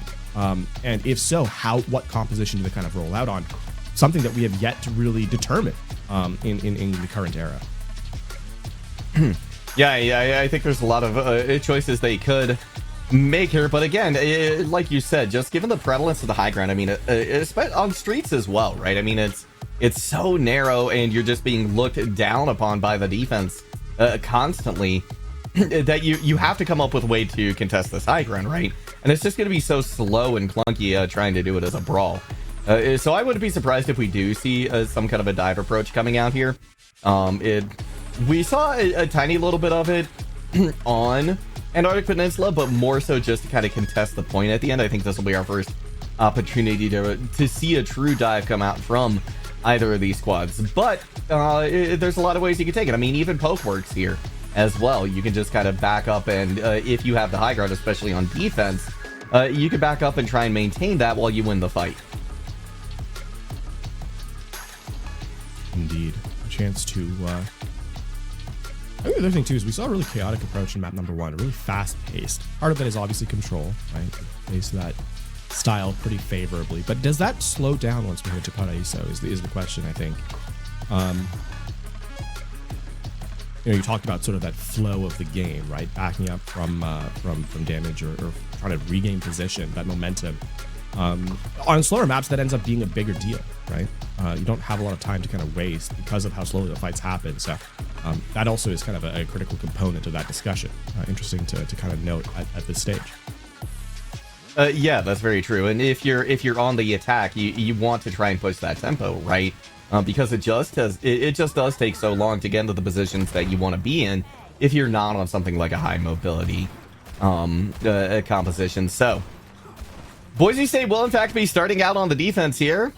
A map work over on the Diva this time around, so it looks like some form of dive, even though Diva kind of historically in Overwatch 2 at least has functioned much differently than she did in Overwatch 1. Yeah, I would argue this is closer to a poke composition just by virtue of the supports and the high ground control they have to keep themselves in.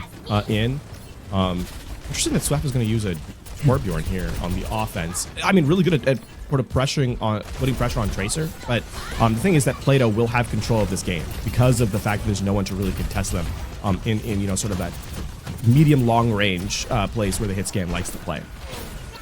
Yeah, Jinja can certainly go out there and try and dive them and contest them, but the D.Va, I mean, you kind of want to keep them closer to the core of your team as well. That defense matrix is just so crucial to have in terms of it just keeping your team alive. So it's a little bit of a tough spot that Jinja's going to find themselves in. They are going to go for a dive onto the defense. Huge anti-nade comes in, but the D-Mech is going to be there. The focus fire is there. Boise State actually able to maintain and sustain through all that damage and turn it around in their favor. Tragic bit of desync there from Vader and Jinja, because that was a really good anti-nade by Hutch, and Jinja got everyone down to about 25 HP. Vader's simply not in position to follow through on the final blows, and that means that Blinn is repelled for the moment, but with the D-Mech Swift gets very late in the fight.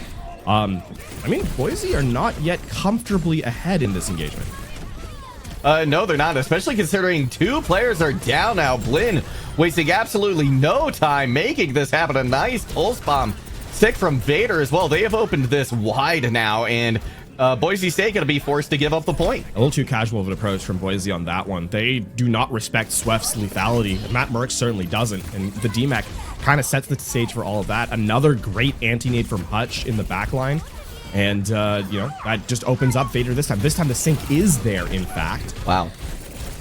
Speaking of not respecting damage, I think Jinja, yeah, forced to self-destruct to get back in theirs. Yeah, Jinja as well is able to eat Clear's Pulse Bomb, too. So that's a big tool off the table for this this next fight that's just starting in earnest now. Clear going down, too, after the remake from Jinja is huge. Boise State is being put on the back foot here pretty considerably on Paraíso so far. Really well done, Swift. Just, ooh, nice little headshot there. Plato has to be a tad careful. This is going to slow the game down, which is not great for Boise because the payload has still been moving this long. The other thing, too, is Vader has not really been in the thick of the fight and not really required to either because Swift is putting so much pressure onto Vader, or onto Clear, rather.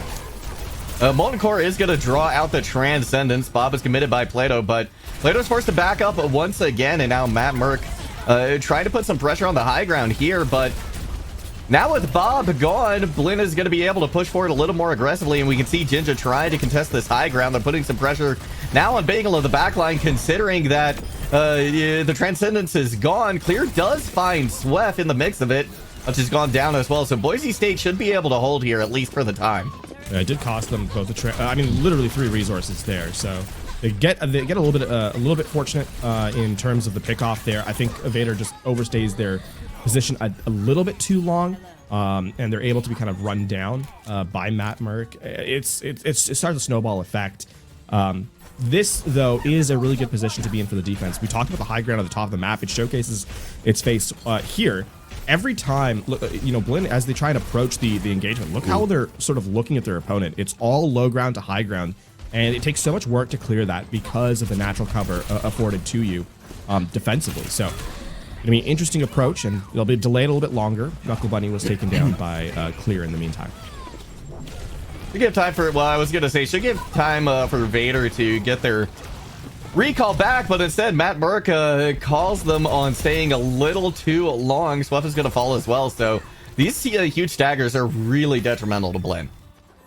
And this also means that Boise has been earning utility all this while, so there's no longer a clear advantage for Blinn. I mean, here another pulse bomb in hand. You're going to have a Transcendence fairly shortly as well. Yeah, now the Nano Boost being committed on a Matt Merck means they could stay in this backline for a very long time. Transcendence, in fact, going to be forced out of Knuckle Bunny, too. So now when we're going to be pushing into kind of the thick of this fight, there's not going to be a whole lot for them to really sustain on. And Plato's able to take a pick right off the bat. It's going to be 2 for 2, though. But both supports down for both sides, and a slight lead here for Boise State. But in the meantime, Blinn has actually been able to push this card forward. Swift finds Plato, so that advantage is gone now. There are players coming back for both squads, so Clear is able to take out the Torbjorn. And Vader, unfortunately, unable to get quite as close as they want. Jinja tries to contest the point on the ball, but it's going to be forced back. That's going to have to be a reset. You just don't have enough players here for Blinn. They're unfortunately in the position where you kind of need to have every player alive. Boise State's respawn is just so much closer that you cannot force the cart nearly as efficiently. That's recall forced early by Vader, who actually might be dead. Oh, yeah, Clear is going to find them, and right before they get the pulse bomb online as well, so that's just more time off the clock, and Blinn is now staring down last fight territory. Oh my god, I mean, Jinja realistically should not be left alive here. Oh, wow, another pulse bomb stick. This time it's going to find both supports. That is a devastating pulse bomb coming out from Boise State. Blinn just cannot even approach the point right now. Clear just sitting in the little under the cover there, the overhang. Oh, this is final fight. And I mean, the playbook here is going to be Nano Jinja to get into the point to contest, set the Molten Core up just to prevent anyone from touching the point, and then try and get a pulse bomb from Vader. But the problem is the Transcendence here is going to nullify basically all of that, and then you have even more sustain than Bob, you have even more sustain than the self-destruct, and that's even assuming you can stay alive, with Plato's high ground control. Oh, Jinja goes down immediately. There's just too much damage, even with the help of the Nano Boost. They're going to try and get something going with a Pulse Bomb, but the Transcendence is there regardless. And Boise State going to be able to hold about halfway through the streets here in Paraíso. Still, some progress earned here for Blinn, and I mean, Paraíso's first and second point can be pretty difficult to complete. So, not a done deal yet. No, not by any stretch of the imagination. The defense, it's just overwhelming considering how much high ground there is that you're just afforded control of before the fight starts. And Blinn, I think, had some great attempts at trying to knock them off this high ground and get a little more card progress, but the picks that were coming in before the fight, after the fight, I think that was one of the biggest problems that Blinn ran into during the streets. Yeah, Blinn, a very chaotic team, a team that enjoys taking a lot of engagements, but sometimes if you get caught out of sync, you can get punished for it. And Boise State, a great job of identifying, especially Vader, who was in isolation a lot of the time, trying to take those duels, not making it a fair 1v1, setting Matt Merck up on the chase and having Clear come in for the cleanup, all this and more. So Blinn definitely on the back foot and have their work cut out for them here, trying to get through. Appears there's going to be no major. Vader has gone over to the Ash, but Sweff is sticking with the Torbjorn, which was I think found a lot of value over the course of that first map. So gonna be curious to see whether or not this setup is going to help them out here with Matt Merck on the Doomfist. They're definitely going to be taking a lot of damage from both Sweff and Vader, I think. So it's going to be tough for Matt Merck to find a way in. These are going to have to be, I think, lightning fast and just surgical dives coming out from Boise State. Matt Merck just kind of holding for the moment as both Sweff and Chosen exchange alt charge. Oh, wow. Vader is absolutely deleted. Clear has their sights set on them. They don't give them long to react. And now Blinn going to be fighting from behind here on the first point. Sweff does find Matt Merck, so that's the big initiation tool gone here for Boise State. And with Bagel falling as well, Blinn should be able to hold on here. A nice pick up there. And this is where Blinn, I think, has been excelling all season long. Even, when they're down a player, this is not a done deal fight for them. Instead, that's the go button that they've identified. And I think Boise State just... Matt Merck especially caught a little bit unaware of the position that they're trying to put themselves into, chasing up on those stragglers that they thought were available to them after the first pick off onto Vader. Now instead, Blinn in decent position and Hutch nearly a nano boost too to make Big Ginger that much more deadly. Oh, wow. Yeah, Matt Merck tries to go into the back line, but is going to be punished for it. They do find Sweff, so a lot of that defensive utility is gone now. And Hutch, it feels necessary to put the nano boost onto Jinja, especially with Vader going down now and fighting Pulse Bomb onto Knuckle Bunny. This point is going to flip over in just a blink here as soon as they're able to get rid of Jinja. Yep, there's the DMAC. And Jinja, I don't think he'll make it to the objective to contest for a little bit longer. Ooh, nice little headshot cross map, but Vader will stay alive. That's Clear taking that fight over, by the way. I mean, the chase down onto Vader, who's looking to get healed. Then you get the Pulse Bomb in elimination onto Knuckle Bunny, and then just a great cleanup on the remaining member. As Boise State also catch the rest of Blinn kind of hovering around the back line, as they're attempting to reset. Now, I mean, Blinn just kind of overstay their welcome. They continue to stay overstays as Jin just setting up a very forward position here as the entirety of Boise State, stares them down. Vader's going to go in with a pulse bomb, doesn't find anything though. So now Blinn is going to be left with 3 ultimates that they can really rely on for this fight, whereas Boise State has got 4 of theirs. Left is going to use the Molten Core early as well to try and stop this card from making too much progress. They go down pretty low. Hutch tries to heal them up with a biotic grenade, but in the meantime, Jinja has found clear, so Blinn looking okay for the moment. We've got Meteor Strike coming in now onto the back line, but a beautiful Transcendence there from Knuckle Bunny. Gonna save them and take out that utility here for Boise State, but they moved the card up very significantly here. There's 3.5 minutes left to go. And they're going to continue fighting now that the respawns come back in. That self-destruct just for a little bit of space. It buys time. It allows the sound barrier to wear away, but you're now even Stevens, and no longer as play defines Vader from afar. That's going to be a nice trade, though. Once again, Matt Murica having a tough time staying alive here on the Doofus, but they are creating space, and Boise State is still finding success. They're one player up at the moment as Swef is not there. Jinja goes in with a nano boost as well, is unable to stay alive, and the self-destruct is gone at this point. The point is just moments from being captured, and the picks are still coming in hand over fist here for Boise. Nobody able to touch. And they're going to make this series 2-0 and put themselves on match point. Impressive stuff from Boise. I mean, turning the style of Blinn against them. Down a player, still willing to make that fight go through. And I mean, Clear, I believe this is the highlight on first point to open it up. Oh, a second pulse bomb on the defense either. I mean, Clear was a menace all game long on this Tracer. First map, by the way, playing the Ramatra, second coming, and a very dominant Tracer. So a lot of flexibility here from this player, and a huge part of the progress that Boise has made, and now putting themselves one map away from a grand finals appearance for the second season in a row. Yeah, but before we get to that map, we are going to throw to a short break, so don't go anywhere. We'll be back soon.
Hello, everybody. Welcome back to the broadcast. If you're just joining us, our one Overwatch match of the day here. Blinn College going up against Boise, and Boise with a 2-0 lead here. Just one map remains between them and punching their ticket back to the grand finals, LaFon.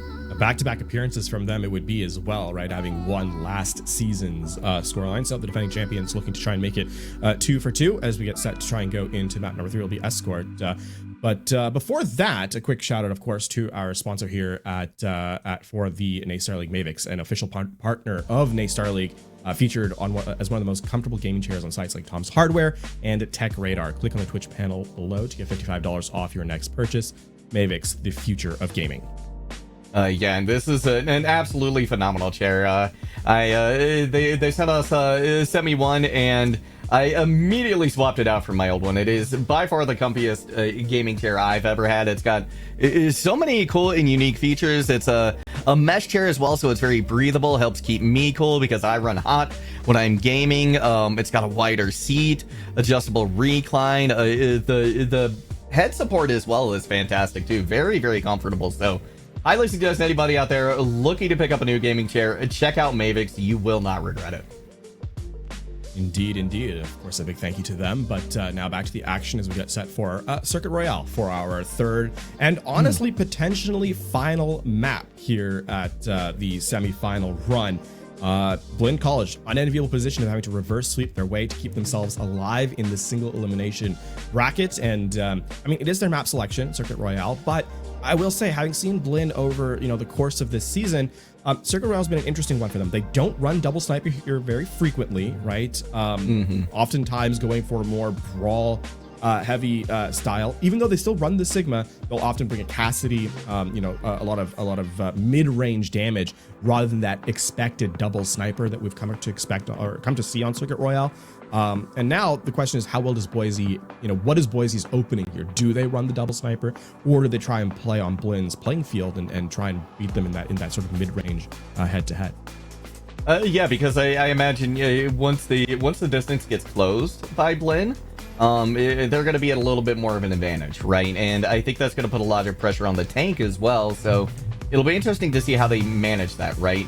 Where the pressure is going to be versus where it typically may be, as Boise would play other teams where they do favor more of this long range hit scan here. So it'll be very curious. I think the first real fight, the first real test for both these squads is probably going to happen around that first corner. I mean, anticipating not much is going to be going on before then. But Boise will be on defense though, so the impetus to start out, at least I'm assuming. So the impetus is going to be on Blinn, at least on attack, to figure out a way to close that. But instead, we're actually seeing this long range at least being hovered over and spawned by Blinn. Does Hutch play the piano? I mean, they must be. Yeah, I think so. For those of you wondering, Moira is the easiest character to play the piano with on Circuit Royale. It's because they don't have to reload, so. This is going to be a complete mirror from both squads here. The Blinn, a little bit of a different look. Jinja off the tank roll onto the DPS now. So Jinja will hold up and play Hanzo. This is a very different look than Blinn has served all season long. So an admission of the fact that they just need a little bit more space. Keep in mind, Swift is a tank player, right? Even though they're playing the hit scan. Or playing the flex DPS rather the rest of the time. Yeah, that is actually a very interesting, an interesting change here. Things will be opened up a little bit for Blinn College. It's going to be a 1-for-1 trade, though. Swift going down might be the bigger deal here, though, as Boise's going to be able to hold this space a lot better. Now, Blinn kind of has to get one more pick to really open this up. Clear goes for a very aggressive play. They grapple over the sort of wall into the spawn and rightly get punished for it. So even though they're eliminated, they have a close response. It's not like they lose much ground either. The question now is Vader has to be aware because the respawn is coming back in. He has to be very careful not to go too far forward. Oh, wow. Gravitic Lux coming out already from Matt Merck. With Jinja down too, Swift is going to be forced to back away. They try to disengage, but Clear's going to be there to click heads as they try and do just that. This is the second time they've done that, by the way. Clear goes for the grapple for the high ground, just trying to make an easy play, but will keep hitting the sort of the apex of the roof and sliding over the side. Yeah, you can see him in chat. Why?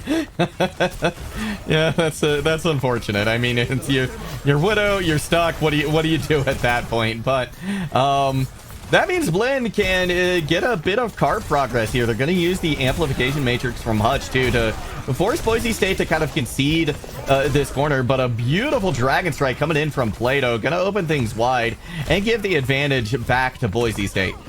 One of the problems about running this double sniper is that, or on Blinn's side, is because they have to roll swap a little bit. They don't have their primary tank player on the roll, and they're kind of locked into the style they have here. This time Clear will have to back up. Ooh. Barely lucky to stay alive. The grapple dimensions shift their body enough they can stay alive. Time is running out. We're on the last minute and a half here, and Blinn not really that close to actually accomplishing much in terms of the payload movement. No, they threw out the Dragon Strike as well, and I don't think that even drew out the Immortality field. Gonna be trade for trade, though, and this time Matt Merck goes down. Sweff does fall, too. So once again, Boise State with a one-player advantage. They're going to turn it into a pair. And despite an opening there for Blinn, these long-range snipers from Boise are just absolutely impressive. Yeah, I mean, Sweff also attempts to use a Gravitic Flux in the face of an Amp Matrix and is punished for that by being eliminated.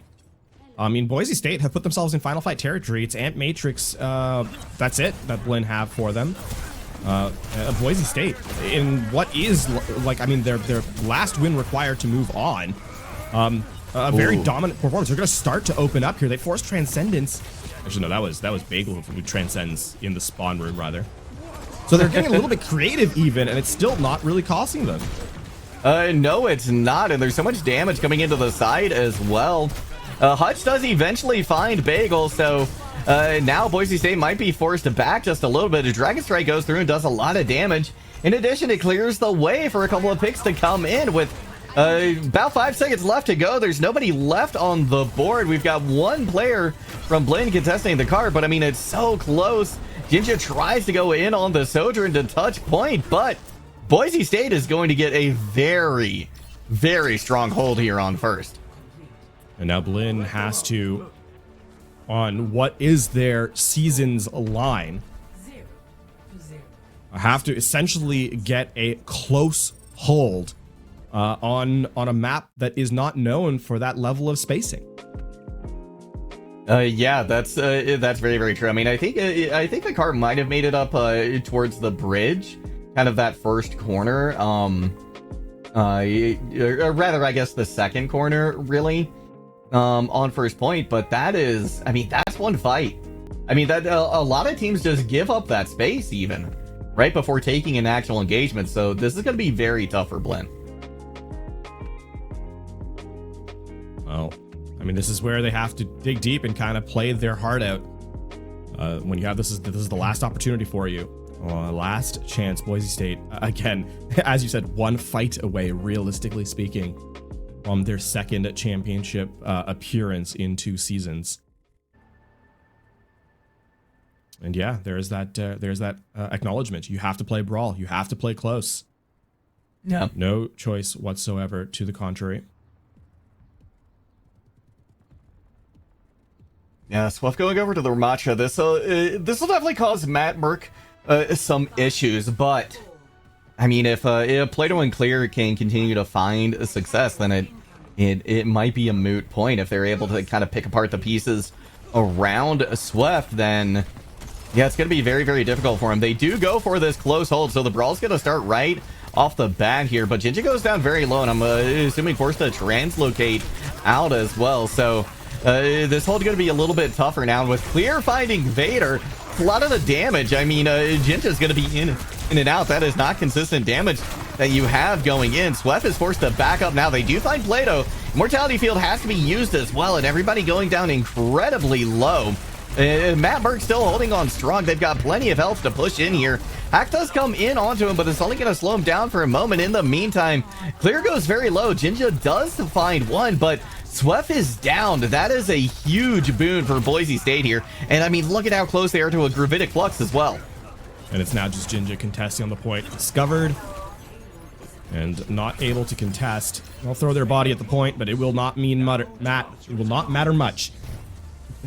Blinn College will unfortunately be taken down as Boise State take their victory here in dominant style. 3-0 as they'll move on. Again, a second appearance in the finals in this one. Yeah, and what a showing, honestly, from Boise State. The longer this match went on, the stronger they looked as well.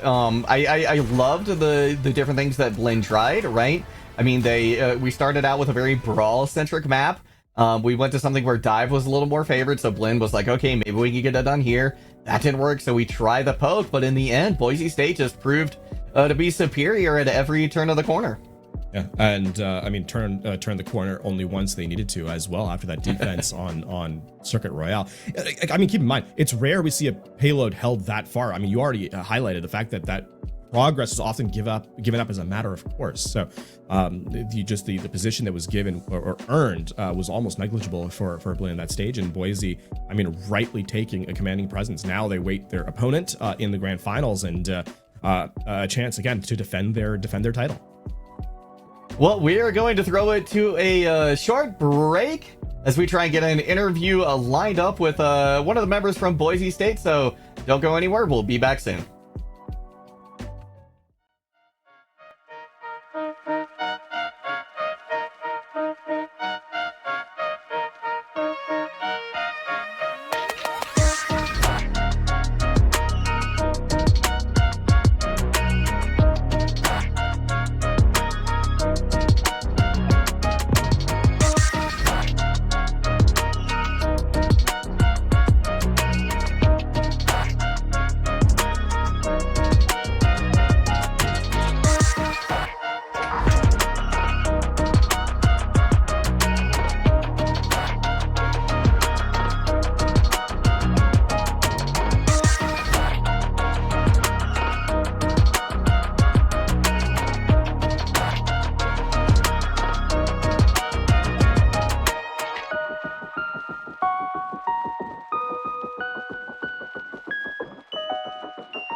Hello, everybody, and welcome back to the broadcast. We're here with Doc Haskell, the director of esports at Boise State. Congratulations to you.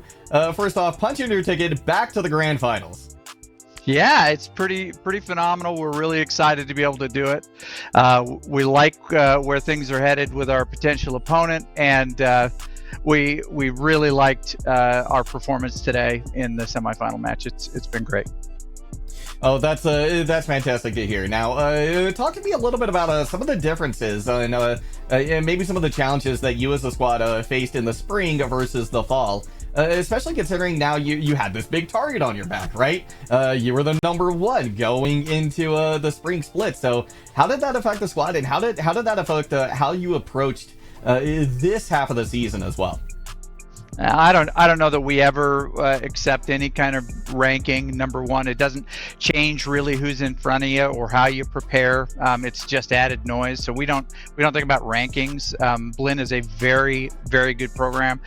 We faced off against him in CECC last year. Calmerdo has a great group of folks playing there, and we study who we're going to compete against, and we try to execute to the best of our ability. And they played really well in some of those fights, and were really well prepared for us. But for us, you talk about distractions. I mean, genuinely, this is a tough time of year for squads who have contenders sphere players, because there's a lot of extra things to get put on the schedule, and we have to follow a 20-hour 24 weeks of contact NCAA style rule on our campus. So we've got to give time over to those endeavors, and so we get to scrim a little bit less, and that makes it a little bit more difficult. But we've got really good depth on the squad. No one would think of Joey Pacey, Goblin, as depth, but he comes in clutch moments when other people are having to take extra matches. And folks like Lyric today, Carter does an amazing job being ready to go at a moment's notice, and he's always well prepared.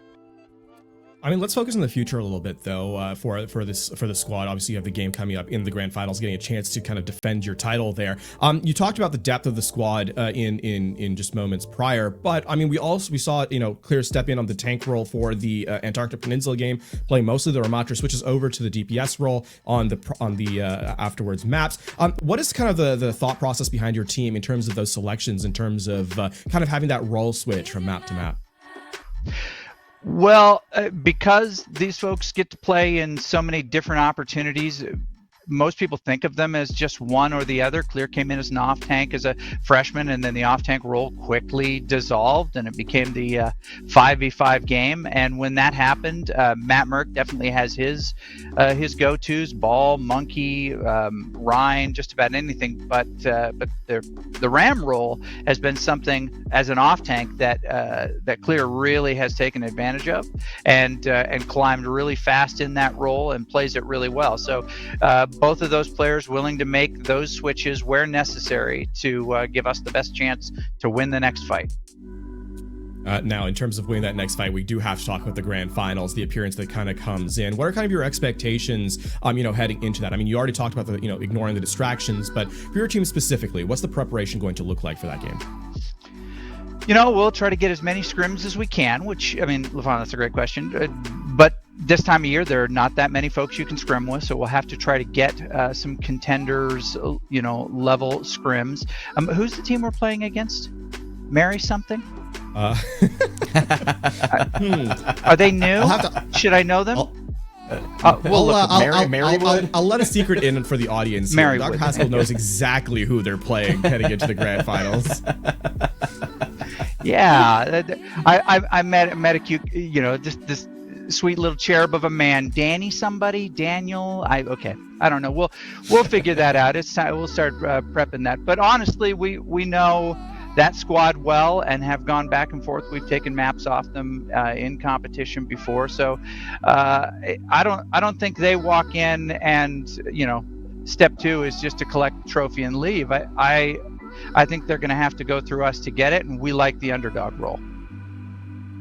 Well, I mean, that's certainly been a place you have found success in the past, and I'm really looking forward to seeing what you do at the grand finals. But before we let you go, Doc Haskell, I know you've got a great team of people, a lot of support out there in Boise State. So If there's anybody else you'd like to give some extra thanks or shout out to, please take the time. Honestly, most of my thanks at this point certainly go to the folks in NACE who put this together. This is now more than a year and a half, almost 2 years of just unbelievable competition. And the fact that we're having these lands to culminate events, they're doing amazing work. And my hope, and I know that their plan, is to turn these from finals into semis, into finals, and a third place game, to really stretch these out and let many more schools be there. Because Blinn, they're a fantastic program, and they deserve to be able to go to an event like this and play on a stage like this. It's just unfortunate that this semifinal match happens, you know, when we're both on our campuses rather than in Indianapolis. And NACE has been doing a good job putting all these things together. It'll go S tier for them next year if they can find a way to get 4 teams at all of these events. All right, well, thank you so much for taking the time to come in and chat with us, Doc Haskell, and best of luck to you and the squad at the grand finals in Indianapolis. Go Broncos. All right, well, that just about does it for us here today, but there's still a few sponsors that we want to give a shout out to. Lots of groups, lots of organizations that help make this happen. So please join me in giving a big thank you to CDW, Extra Life, Duncan, Corsair, Mavix, Monster, and BetterHelp. Thank you all so much for helping make the NACE Star League happen. I mean, what a tremendous regular season. What a tremendous playoffs indeed.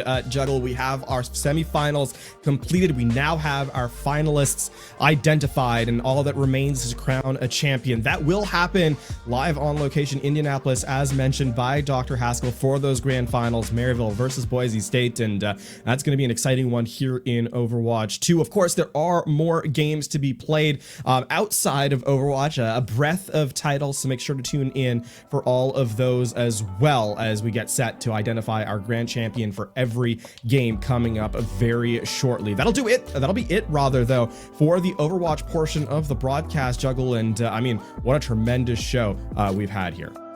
It absolutely was, and what a phenomenal season as well. Getting to see so many teams come to the forefront. Of course, there's always kind of the big juggernauts that we expect to see towards the upper echelons, but a lot of teams that I think really made a name for themselves as well this season, that I for one am going to be very excited to follow their progress moving on into the fall and wherever else we might see them. But like you said, that's going to do it for us here today. So thank you all so much for joining us today on the broadcast. A big thank you as well to all the production behind the scenes, to you, LaFon, for joining me on the casting desk. That's going to do it. GG's, and see you next time.